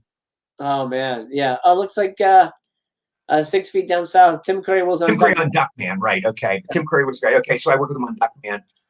Darkwing Duck. I don't know who starred in that one. That's amazing. Let's see. Thank you, whoever said that. Yeah, Bale was a nice guy. He changed a lot now. Well, I Eternal Melancholy. I haven't seen him. This was like 1982. When I knew him, he was a nice guy, but I don't know how he is now. But he was a really nice guy when I knew him. And I met him like a year after we did the film, and he had like this Guardian guy watching him. Literally, he was a big star, from Happy Days at that time. And I remember he was like literally watching his body. He was like watching him like a bodyguard. And he held him back. He didn't want him to walk into traffic. He was just really being watched over. Yeah, that's what I remember. Wow, that's so interesting. Yeah. That he had like a personal bodyguard and helping him. Yeah. It might have been his uncle, you know, somebody. Maybe it was his father, but it was a man who was really watching him closely. Mm-hmm. Yeah. Another one of a movie I remember quite fondly, Teenage Exorcist. Yes. Yeah. Starring my pal Brink Stevens. We made Brink a film Stevens together. is wonderful. Brink I love. She's Fred Olen Ray's girlfriend. Fred Olen Ray, one of the best directors I ever worked with. We did Mob Boss, which we got to talk about with Morgan Fairchild. Oh, yes. Totally one of the funniest movies I ever did. Fred Olen Ray, one of the best directors I ever worked with. It was a totally fun experience. Yeah. That's amazing. Yeah. So yeah, let's talk Mob Boss and Mob Boss was great. Teenage Exorcist. Yeah. So pretty much good, positive experiences overall. Yes, Fred Olen Ray was a wonderful, great director, best comedy director ever. He's just a wonderful man. We're Facebook friends, and he's still a great guy. Yeah. He smoked vanilla cigars, literally a vanilla flavored cigar, and he'd give them to me and all. He gave me a great Elvis book. He was a nice guy. Morgan Fairchild was the sweetest, nicest lady. Just a totally great comedian, great straight woman, great actress. Just so much fun to work with. So beautiful. Anyway, she never. When you do movies, Jose, the stars like Tom Hanks, the John Travoltas, the Matthew Broderick, they don't eat with the rest of us. What happens is they call lunch. We have lunch. We all have lunch together in the commissary, and the stars we eat alone in their trailers. That's just the way it works. They don't even. Not that they're better than us, but that's just the agreement we have. But anyway, Morgan Fairchild one day she eats at lunch because he's Morgan Fairchild. She's a celebrity. She goes, Eddie, do you want to have lunch with me? So, I'm a guy, this is how guys think. It's absurd to think Morgan Fairchild want to have sex with me, but I'm a guy. So I think Morgan Fairchild wants to have sex with me. So I go to her dressing room and knock on the door. I'm going to have sex with Morgan Fairchild. She's got the hots for me. So I go in. It was one of the most lovely, sweetest lunches. I sat. We talked for like an hour and a half. She told me the story of her life. She had been an extra in Bonnie and Clyde. She was like an extra in 1967 in the movie Bonnie and Clyde with Warren Beatty and Faye Dunaway. And that was her first role. And she told me all about her life in the films she's done and growing up in Texas. And it was just a lovely time. We just had a beautiful lunch together. It wasn't what I expected, but she was just shy. I perceived she was just a little bit shy, and she didn't mix with everybody on the set. She was a little bit introverted, but she was totally nice. Everybody loved her, but she wasn't, like Tom Hanks is out there. Tom Hanks is like the whole world he embraces. He's like, but she was like very introverted, shyer. So that's what she was. And it was fun for that. Here's the easiest question I ever got asked, Jose. The easiest question I ever got asked in my life. Morgan Fairchild and I had a scene in Mob Boss.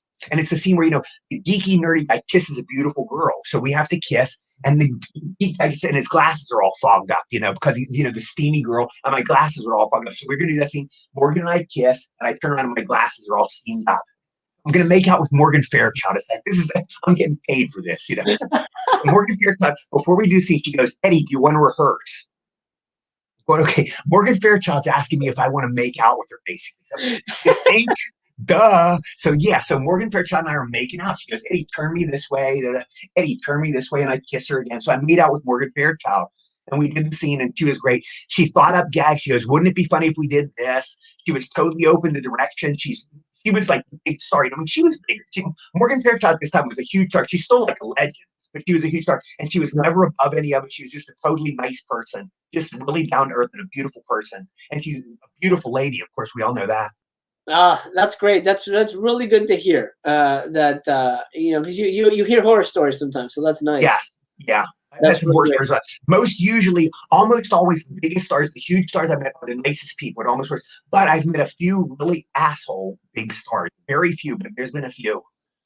Could you name names, or you probably don't want to? Yeah, well, he's gone. When I was a kid, the metamorphosis that changed my life was when I discovered Jerry Lewis. I was 16, and I was really lost in school. I was totally lost.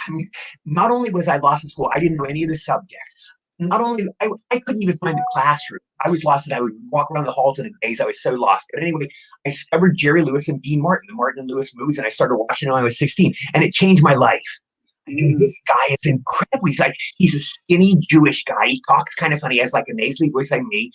I had a crew cut, these guys. So I started metamorphosing into Jerry Lewis, and you can see it in my character. I'm basically doing Jerry Lewis. Me as Jerry Lewis. That's the character I've always played. So I took it out. He changed my life. Anyway, I saw him in Las Vegas. I saw Jerry in Vegas, and I'd seen him perform a couple times live. But Jerry was signing videos. He's signing a video. He did a movie called Jazz Singer, a TV show called Jazz Singer in 1959. He was signing copies in LA, in Beverly Hills. So I went with my manager. We're going to see Jerry Lewis. I get to talk to him. So I'm there, Jerry Lewis. I'm going to meet my Supreme model. This is like a kid meeting Santa Claus. I'm rehearsing. I sat by myself. I hear a person in line. They go, I hear Lewis is a real asshole. I'm like, that's a lot of like me. Jerry and I'll get along. We'll be pals. He'll love me. So I'm rehearsing. I go, hi, Mr. Lewis. My name's EDDIE DEEZEN. I'm an actor too. You're my supreme hero. I've seen all your movies. You're my favorite star. I'm rehearsing like a kid, talking to his first date or something. Right. So I wait in line. I'm real excited. Jerry. So I get in line. Hi, Mr. Lewis. I'm EDDIE DEEZEN. I'm an actor. I've seen all your movies. You're my favorite star. Dead silence. Crickets. Nothing. I'm starting to feel a little woozy. I've seen all your movies. I'm an actor. The reason I got into showbiz is you. You changed my whole life. Nothing. So I dropped a couple of names. I go, such and such is a friend of mine. Tom Jones or whatever. Tom Smith is a friend of mine. He knows you. Nothing. I did about that. Then finally I said something and Jerry Lewis goes, thank you. He said, like a kid, thank Billy, thank your aunt for giving you the underwear for Christmas. And they go, thank you, Aunt Myrtle. He was like that. Wow. Words like he was so rude, so cool. He was an icicle. He coming out. Now, here's the thing, Jose. When I met to see Jerry in line, he did like a take. Saw me coming. I was walking in line. I was next one. I'm walking out. And he turned. He was like taken aback. He did like, so he knew me. He saw me. And my friend Gary said he probably saw you and he saw you're acting like him and he didn't like it. Because I play like a third. Jerry Lewis is like light years from me. I'm nowhere near as talented. Or he's like this world star, and I'm like me. He probably saw it and he might have resented me. So he said, that's why. Now I've talked to other people and they go, well, he was in pain. Jerry was taking painkillers. And Jerry Lewis, there's a lot of horror stories about him that he was not a nice guy. But there's a lot of good stories too. But there's a lot of mean stories about him. So he might have just been mean. He might have been in pain. He might have resented me. It could be anything. But he was really rude and he ruined me. Anyway, I saw Jerry and I had him sign my 5 DVDs. I bought them. And I went to my manager. He goes, what's the matter? He goes, you look like you just lost your best friend. I go, I did. I go, I just met Santa Claus and he kicked me in the balls. And that was Jerry Lewis. Jerry Lewis to me was Santa Claus. I was meeting Santa Claus and he kicked me in the balls. Wow. Took away that moment. Jose, it took me weeks to get over that. It took me weeks to get over that experience. I was so traumatized. I walked around in a daze. I was so depressed. I finally, you get over these moments, but it took me a couple weeks to get over that. I was so shocked. Oh gosh, I bet. I've had that experience where I've met people, like heroes, and they certainly don't. Famous people. Yeah, actually, who's yours? Who's your experience? Well, I had Adam West was the one. Not necessarily that he was my hero, but I was a fan. And it was an autograph show. Went up to get his autograph, and I said, hey, Mr. West, nice to meet you. You pay for the autograph, all that stuff. And he has like a handler, so you pay the handler. The guy didn't look at me once. He was like talking to somebody the whole time. He just signed my autograph and handed it to me, and nothing. Like no communication. No, like, hey, nice to meet you. Nothing. Right. So he could have been nice. Not as crushing as yours, because I didn't really have any kind of real connection. But still. Yeah, it's traumatizing. You have a huge effect on these guys. Yeah. Yeah. Sometimes they forget, how important they are to people. Or with Adam, remember, because I did a couple of. Now, Jose, with me, he was always nice. I met him and I thought he was a nice guy, but for it's subjective. You had a bad experience. Now, with him, you have to realize he was like the biggest star. At the signing shows, he was like God. He was like, I think the only one bigger might have been William Shatner, Captain Kirk. But Adam West was like the biggest one. So he might have signed 10,000 autographs, and he was just a little blasé, but he should have been nicer to you. But it wasn't necessarily that he didn't like you or anything. He just was probably tired or just, oh my God, another one. It's like, imagine what it must be like to have the whole, these guys like Adam West and William Shatner and Barbara Eden, they'll have, I'll go to signing shows and I'll have like 2 or 3 people. These guys will have a line out down the block, they're signing for tens of thousands of people. So it must be hard to be very nice to every single person, it must be hard. Yeah. You just might caught him at a bad moment. That's what I told myself, and I'll live with it. In our era, the era I grew up in, you're younger, but I talked to Dan Castellaneta, Homer Simpson. Yeah. And I go, he's seen every star in the world has been on The Simpsons. And I go, which one knocked you out? Who was you most impressed by? And he said Adam West. He goes, meeting Batman. He goes, all the Simpsons writers came down. They know everybody came down to watch Adam West record because this was Batman. In the '60s, Adam West was like one of the Beatles. I mean, Batman was so huge, and he said he was the one that blew me away the most. Okay, eternal melancholy. Mr. Deesen, do you collect autographs from celebs you love, or because you're in the business, don't you have that craving? I'm a guy. Thank you. Okay, hi. Too bad you're not a girl. No. I used to collect them, but I lost so much stuff when I was sick. Eternal melancholy. I was sick last year, and I was in LA, and you just lose stuff over the years. I had like 26 scrapbooks. They're probably still back in LA, full of pictures, great pictures, some autographs. I had Tom Hanks gave me a picture. This is a sweet story, but I did Polar Express, and I asked the lady. When I did Grease, I asked for an autograph of John Travolta, and he gave me one. It's long gone wherever it went, but I did Polar Express, and I asked Tom Hanks' secretary. I said, "Can Tom give me an autograph?" So the next day I get it. She gives me an envelope. I open it up. Tom Hanks. It goes, "Eddie, may we work together 1,000 times." Of Tom Hanks. Isn't that beautiful? It's the kind of guy he is. But that's what he wrote to me. So I had this stuff, but they're gone. I think Eternal Melancholy, I lost them all. They're pretty much all gone. Yeah. Oh man. Unless they're stuck back in LA somewhere, maybe in my old apartment. That's wow. Yeah, I can imagine you probably amassed a few things there. Well, we've mentioned it before. Let's touch on it now. The Polar Express. Yes. A pretty landmark movie when it comes to. Yes, I always had a dream to do a Christmas film. I'm Jewish, but my favorite day of the year was always Christmas. I'm a Christmas nut. I love Christmas cards and Christmas presents. I love everything about it. And I always wanted to do a Christmas film. And then I got Polar Express. Bob cast me in it. And, and Tom Hanks was always my favorite movie star. I got to work with my favorite movie star, Tom Hanks. That's amazing. So how tricky was it to film this? Were you guys, was it like a motion capture? What was the whole? Yes, it was Jose, the very first motion capture film. This is what we go into the set every day. It was me, Tom Hanks, Peter Scolari, and Nona Gay. She's Marvin Gaye's daughter. She's lovely. But four of us were the main guys. We go in every day. The makeup. They take out a Sharpie. They would mark 152 dots on our face, literally. Dot, dot, dot. And they would dot our face 152 dots. Then they get these little beads. I don't know what they were, but they glue 150 beads. This is how long the process was. And they glue 150 beads to our face. We did this every day. They glue a bathing cap to our head. We get a bathing cap, they put glue there, and they glue a bathing cap to our head. And we'd all wear scuba suits. I wore a blue suit, and Tom wore a yellow suit, and Peter wore red, and Nona wore green, whatever colors. And we'd all have our own suits. And we went through this every day. We wore these suits, and we do the scene. We would act our scenes out. Did you work? Yeah. Those scenes were acted together, but it was animation. No, it wasn't like we acted them out and we were animated. But every scene we acted with Tom, me, Peter, and Nona. So I'm acting with Hanks every day. And we did them. Now we do our scene, Jose, and then they had 4 little kids. They had a little kid, Tom Hanks, a little kid, me, little Peter Scolari, and a little Nona Gay. And they would do the same scene. We do the scene. Hey, look, there's Santa Claus. Da, da, da, da. We do ours. And the little kids would come up, and the little Eddie Deesen would go, hey, look, there's Santa Claus. We do that. Somehow they morphed us together, and we're in like kids' bodies. But there was some kind of process where they made us kids. They made our bodies into kids. But we're talking, and the movements are us. The movements you see are us, but it's in kids' bodies. Wow. Yeah. Yes, it was an incredible experience. That's insane. I would imagine that was probably very time consuming. Yes, it was. We worked a couple months on it. I think maybe 10 weeks on it. Oh my gosh. Well, everybody in the chat, we have a little less than 30 minutes left in the show. So send in your questions now. Let me see. Oh, here we go. Jammin' Music Man is back. Eddie, you have been around for 40 years in Hollywood. What was your favorite decade of making films and TV? Boy, what a great question. I would say, let's see.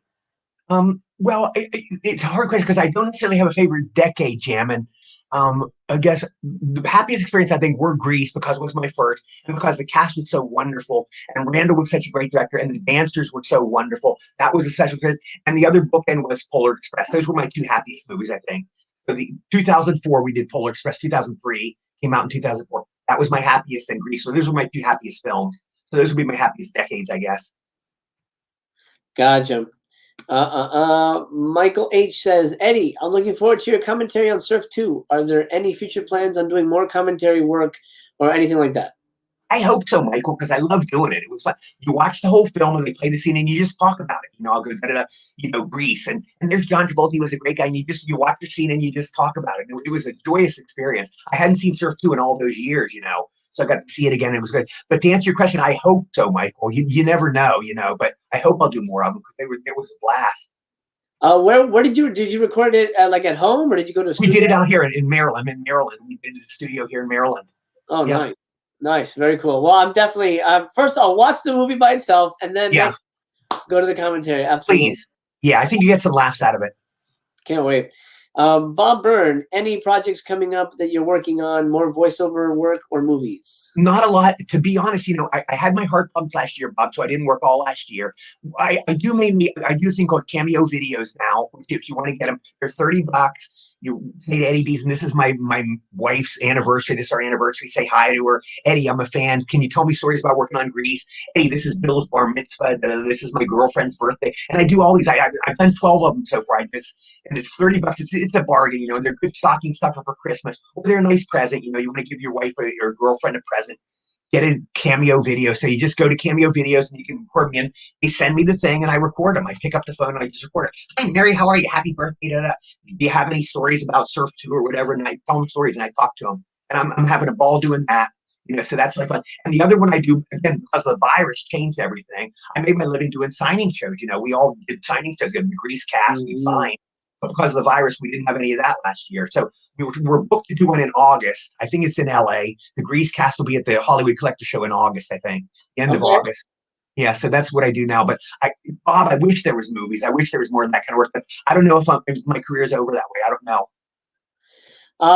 That's cool. So you'll be back in LA in August. Yes, get to see some of my old friends. Get to go to Pink's Hot Dogs, and see the great book tours in LA. Yeah. Well, hey, let's do this, man. I'm here in LA. Let's meet up. I'll treat you. Well, actually, I haven't been to Pink's in a while, but Pink's is my favorite. We'll go out to lunch and we'll meet in person. I think that I'd be. It'll be my pleasure. You seem like a great guy. It'll be my pleasure. Oh, fantastic! Thank you, man. Orlando has a great question. I was actually going to bring this up. Okay. How is it working with Tim Conway? Yes. Well, Tim Orlando, he was one of my big heroes when I was a kid. I love McHale's Navy. And to meet him, he is absolutely, Orlando, the sweetest guy you could ever imagine. Just a great guy. I did a movie called, I think it was Teenage Extras with his son. Tim Conway Jr. was in it.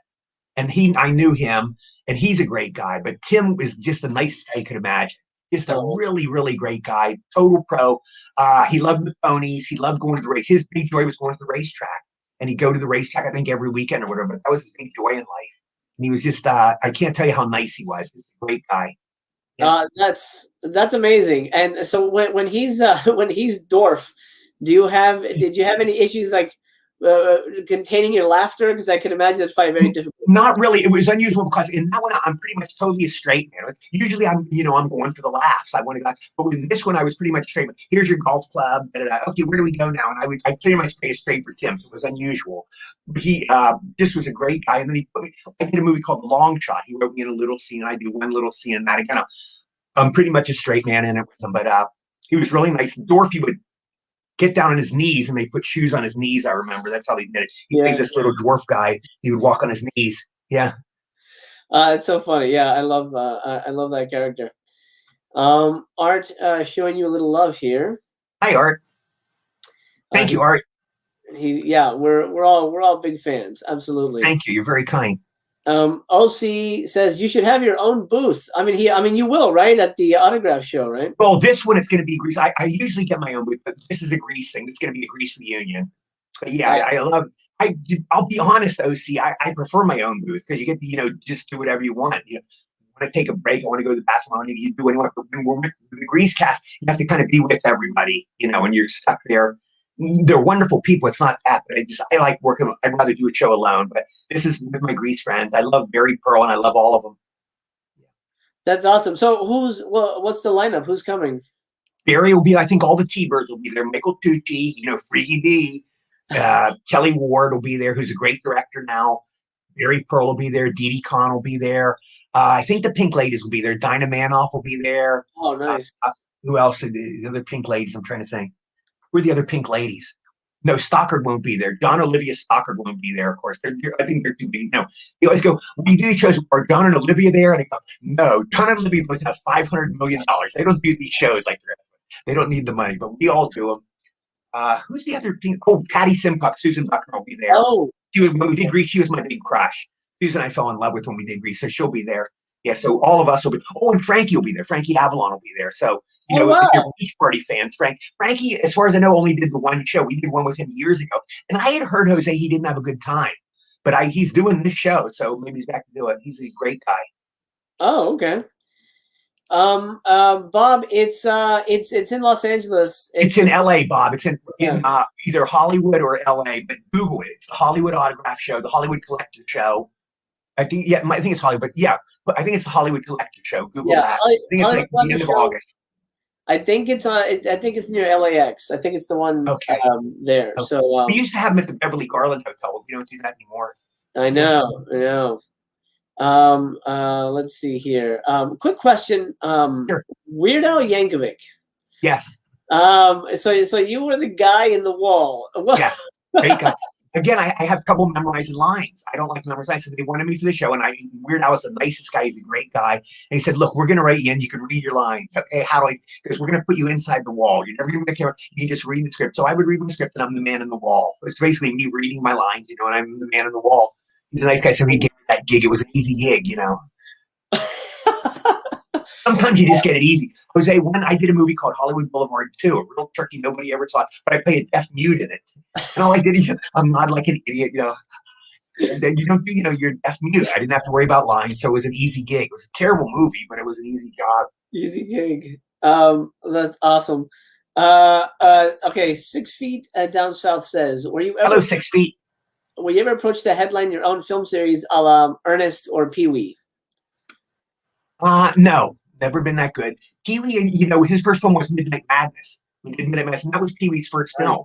That's where I met him, Paul Rubens. And I always felt, and I think he'll admit this, he got his idea of his costume from me in Greece. If you look at the Pee-wee Herman suit, is the same as Eugene in Greece. I wear white box, and I have the bow tie and the white ice cream suit. It's the same suit. So I'm pretty sure he got the character, the idea from me. He's the greatest guy in the world, so I don't hold that against him, but I'm pretty sure he did. Anyway, it's like 1984, and I was at Canner's. It's this deli in LA. I'm eating at Canner's, having a corned beef sandwich and all. And Paul Rubens, the guy who's at the next booth, he's real sad.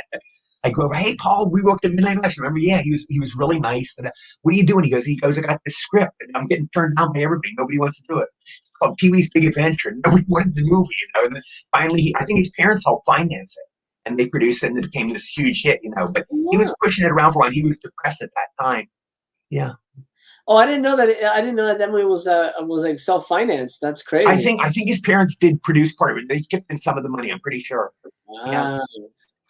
Yeah. Gosh, yeah, that's interesting. Okay, let's see. Internal MC, this was a great night, and thank you for bringing such a legend. Oh, yeah. No, you're very kind. Thank you. Thank you, Eternal. You're very kind. My honor to have him here. It really is. Bob says thanks for coming out as well. Oh, he's coming out there to the show. I'll see you, Bob. Bob, it'll be a pleasure to see you. Nice. I'll be there too, man. We'll meet up. So you've done a lot of television, and it seems like, in terms of like animation, voice work. Is there one show that's really kind of stood out for you as like this was like my most fun?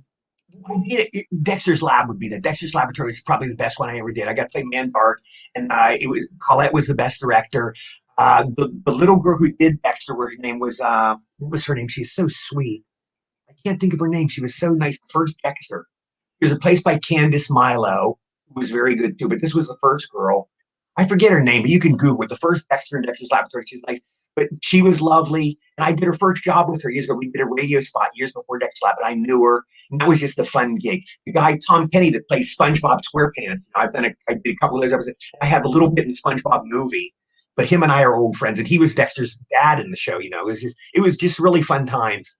He's a great guy, Tom Kenny. Yeah, Bob Bennett was there. He's a really nice guy. Was in it. Yeah, that's amazing. Do you now when you guys record stuff like that? Are you guys all in the same room, or do you guys usually? Yeah, we were all in the same room. Some you do alone. You know, you do it alone, and you'll record. But a lot of times you're together. Dexter's Lab, we were all together. You know, Duckman, we were all together. Darkwing Duck, we were all together. But a lot of cartoon shows, they'll just do you alone. I guess it depends on the director how they want to do it. Some they like to give you personal attention, and they'll direct you alone for 3 hours. The others, you're with the cast, and you get to play off each other. Right. Whereas alone, you're just doing wild lines. You're just going, "Yeah, I saw this pretty girl walking down Main Street." But you're talking to somebody, "Hi, Eddie, how are you?" "Good. I just saw this pretty girl walking down Main Street." But alone, you just say it out of nowhere. You just say your lines. Okay, line 37, and you just say a line out of nowhere. Yeah, absolutely. It's way better to have an audience with you. Maybe so. Yeah. Yeah. Yeah, or or an actor or a partner. Yeah. Actually, Bob has sort of the same question. Is it hard to record alone with not being able to work off people? No, Bob, I never had a problem with it. I always enjoyed it. I can do it easily alone. I like doing it alone. Yeah. Yeah. I love it. Looking back on your career, not that it's over. I'm just saying, looking back from this point, what has been, I guess, the moment where you're like, holy crap, I make movies. This is You know what it was? Okay, that's a great question, Jose, and I'll tell you as early as it was. As far as before we even filmed the scene in Greece, the first thing we were getting fitted for our wardrobe, and I'm in Paramount Studios, and I know I'm going to be in a film with John Travolta, and I'm getting measured by the tailor there. He's taking my measurements, and I'm going, Jesus. I'm in Paramount. I'm 20 years old. I'm in Paramount Studios. I'm going to do this film with John Travolta and Olivia Newton. I couldn't fucking believe it, But as early as that, it was surreal. Even before I filmed the scene, it was a surreal experience. Oh my God, I love it. Bob says, what are some of your favorite movies outside of the ones you were in? Great question. I'm on, Bob. I don't know if you're on Facebook. I'm a Facebook nut. If you go to Facebook, I write my jokes and my trivia every day on Facebook, so you can look at my Facebook page. But I'm addicted to Facebook. But I'm on the Turner Classic Movies Facebook page, and I write to them every day. I'll send in stuff, and this is stuff we talk about. What are your favorite films? What are your favorite Bob Hope films? What are your favorite Humphrey Bogart films? My favorite film of all time is A Hard Day's Night, the Beatles' first film. I've seen it like 100 times. That's my favorite. I love Tombstone's my favorite Western. I watch it over and over. I love Matchstick Men. Matchstick Men I love with Nicolas Cage. I love Angels with Dirty Faces, Jimmy Cagney. Other films like that. I'm trying to think off the top of my head. The Three Stooges. I love so many of the Three Stooges shorts. I love Lord and Hardy shorts. I love Dean Martin and Jerry Lewis. I love Charlie Chaplin. City Lights. Charlie Chaplin. It's probably my favorite film. I love one called Seven Chances with Buster Keaton. I love. Yeah.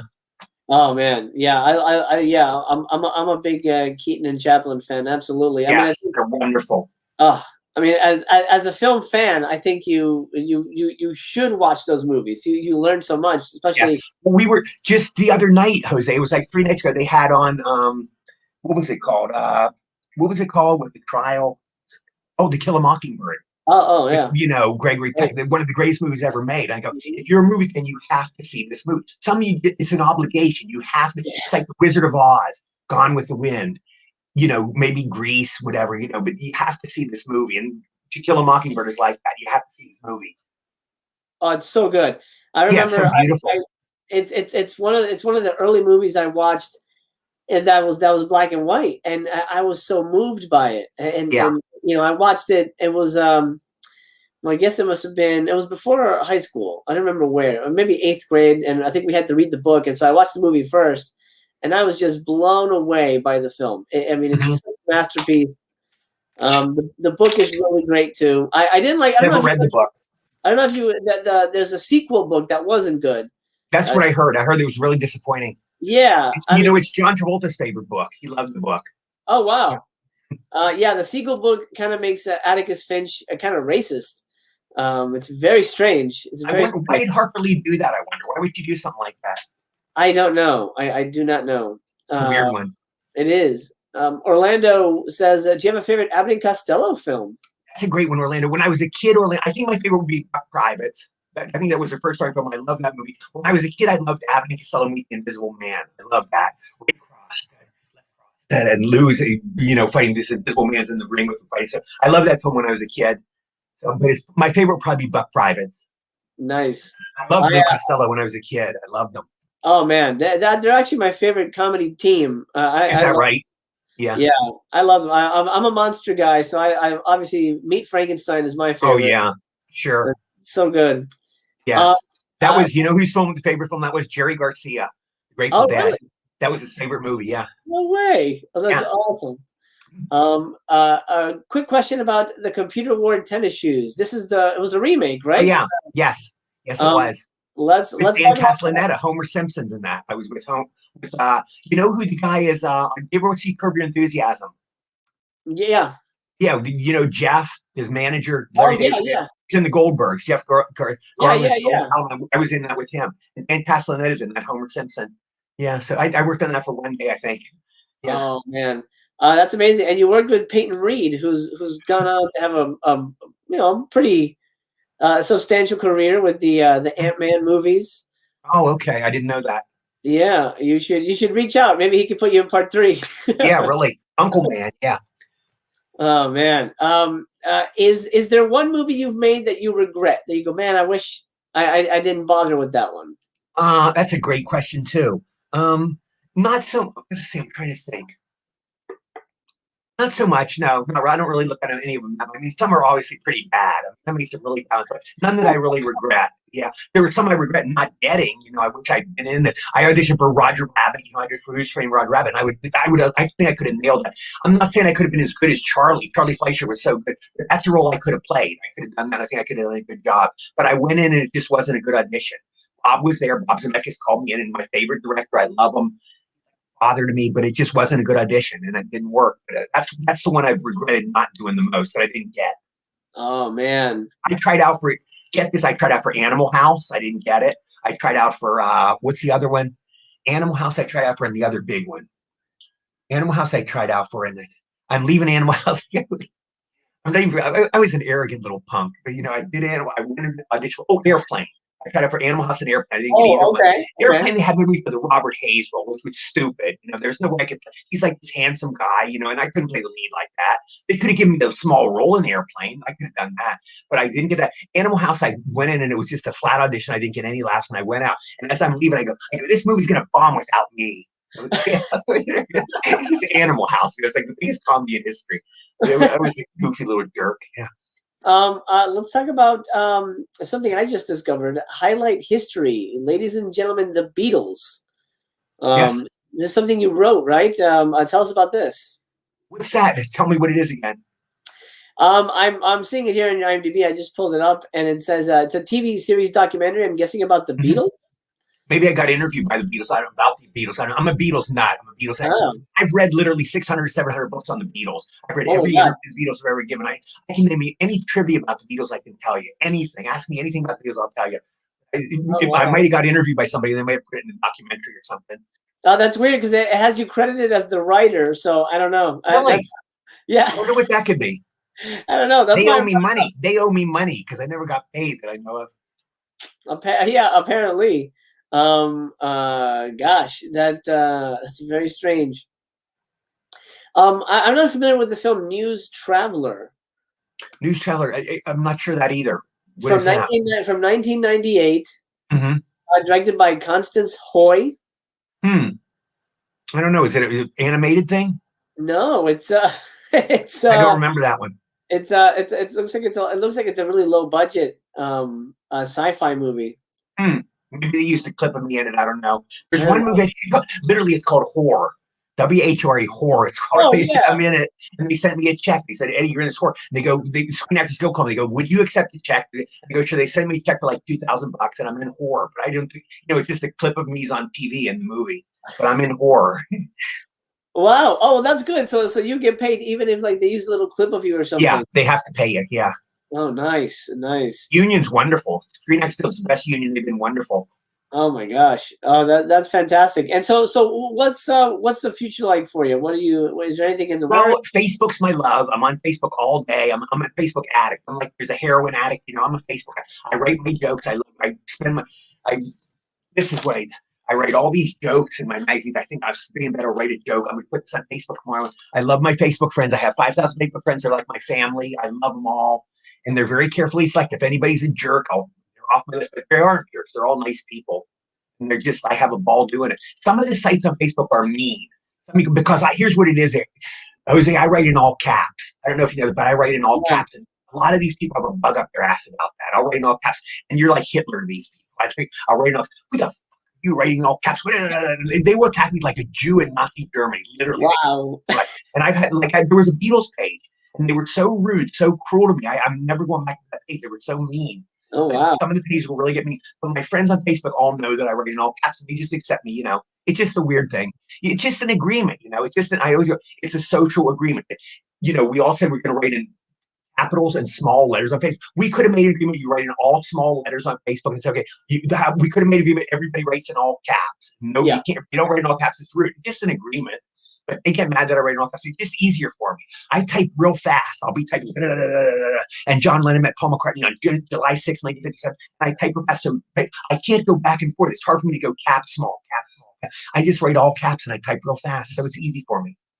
Oh man, I'm on a great Marx Brothers page. There's a great Marx Brothers page on Facebook that I love. The people were wonderful, and I have a ball on that page. I learn all about the Marx Brothers, and you give your opinion, and they have these great podcasts. They'll talk about the Marx Brothers, and these guys are wonderful, and they're just fascinating podcasts. Yeah. That's awesome. So people can reach out to you on Facebook? Yes, absolutely. You can PM me anytime. I'm not saying get on my friends list, but you can PM me anytime. I always answer all my PMs.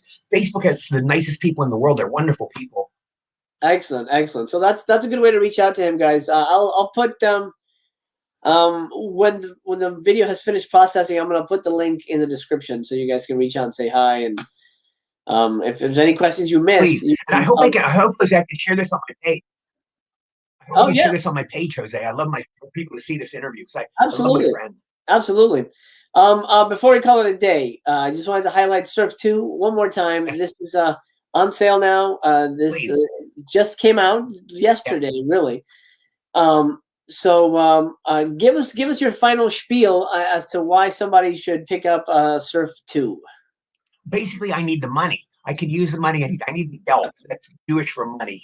So it's a funny film. You enjoy it. I think you get some. It's a B movie. You're not going to see. It's not Animal House or Airplane. It's not a great comedy, but it's a B movie from the '80s. There's a lot of good music and it's great soundtrack, and you'll see some funny moments. There's some funny stick in it. That's awesome. Yeah. I can't wait. Last question. This is a Beatles question. This might be hard. Beatles? Beatles, yes. Oh, sure, please.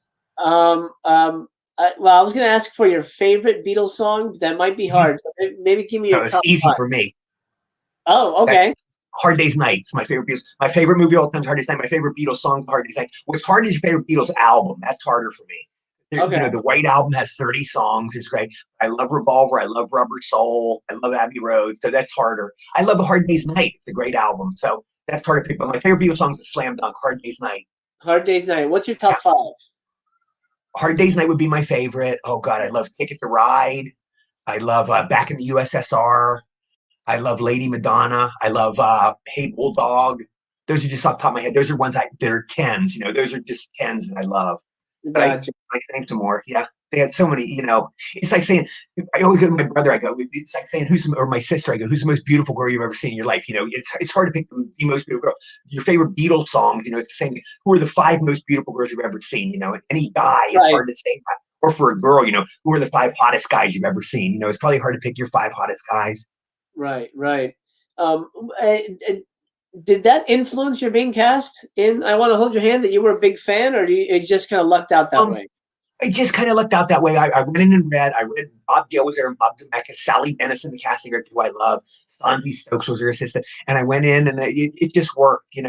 Everything went right. And I was playing myself. So probably helped me play the character a little. Yeah. Like, for instance, if it was like, let's say I can't stand Betty Davis. My sister loves Betty Davis. I can't stand her.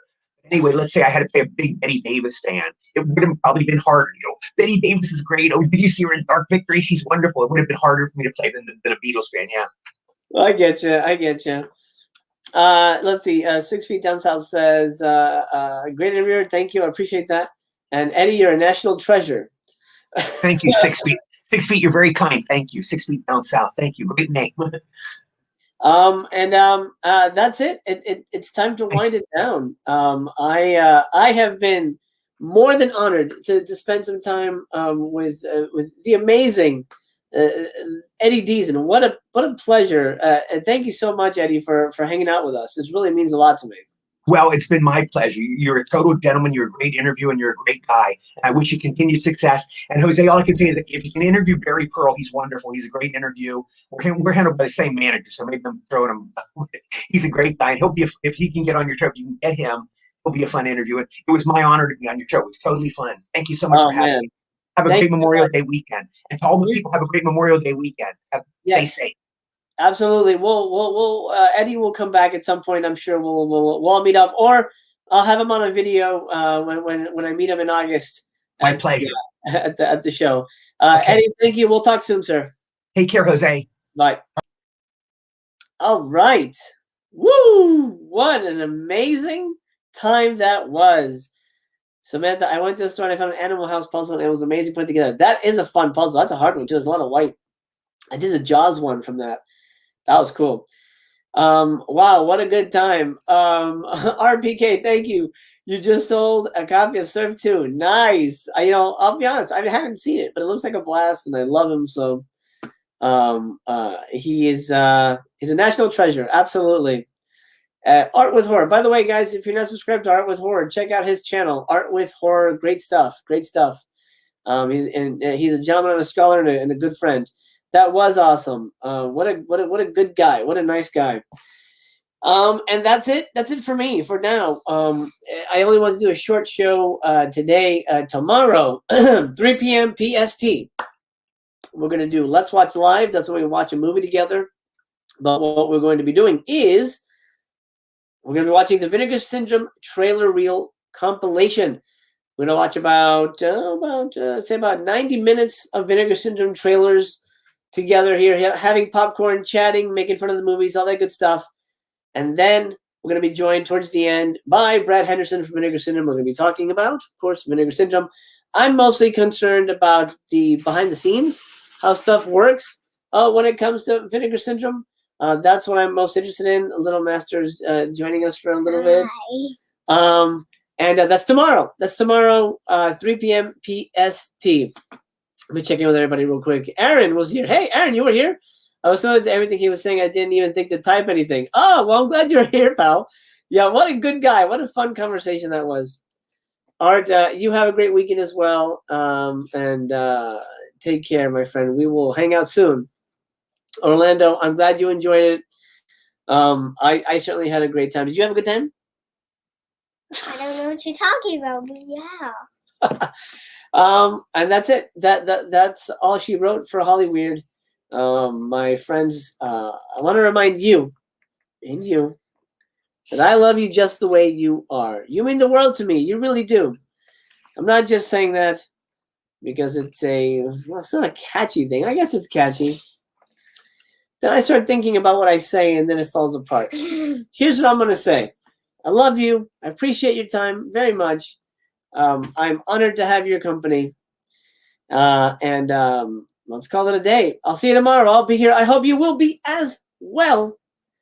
Love you very much. Take care. I remain to be continued.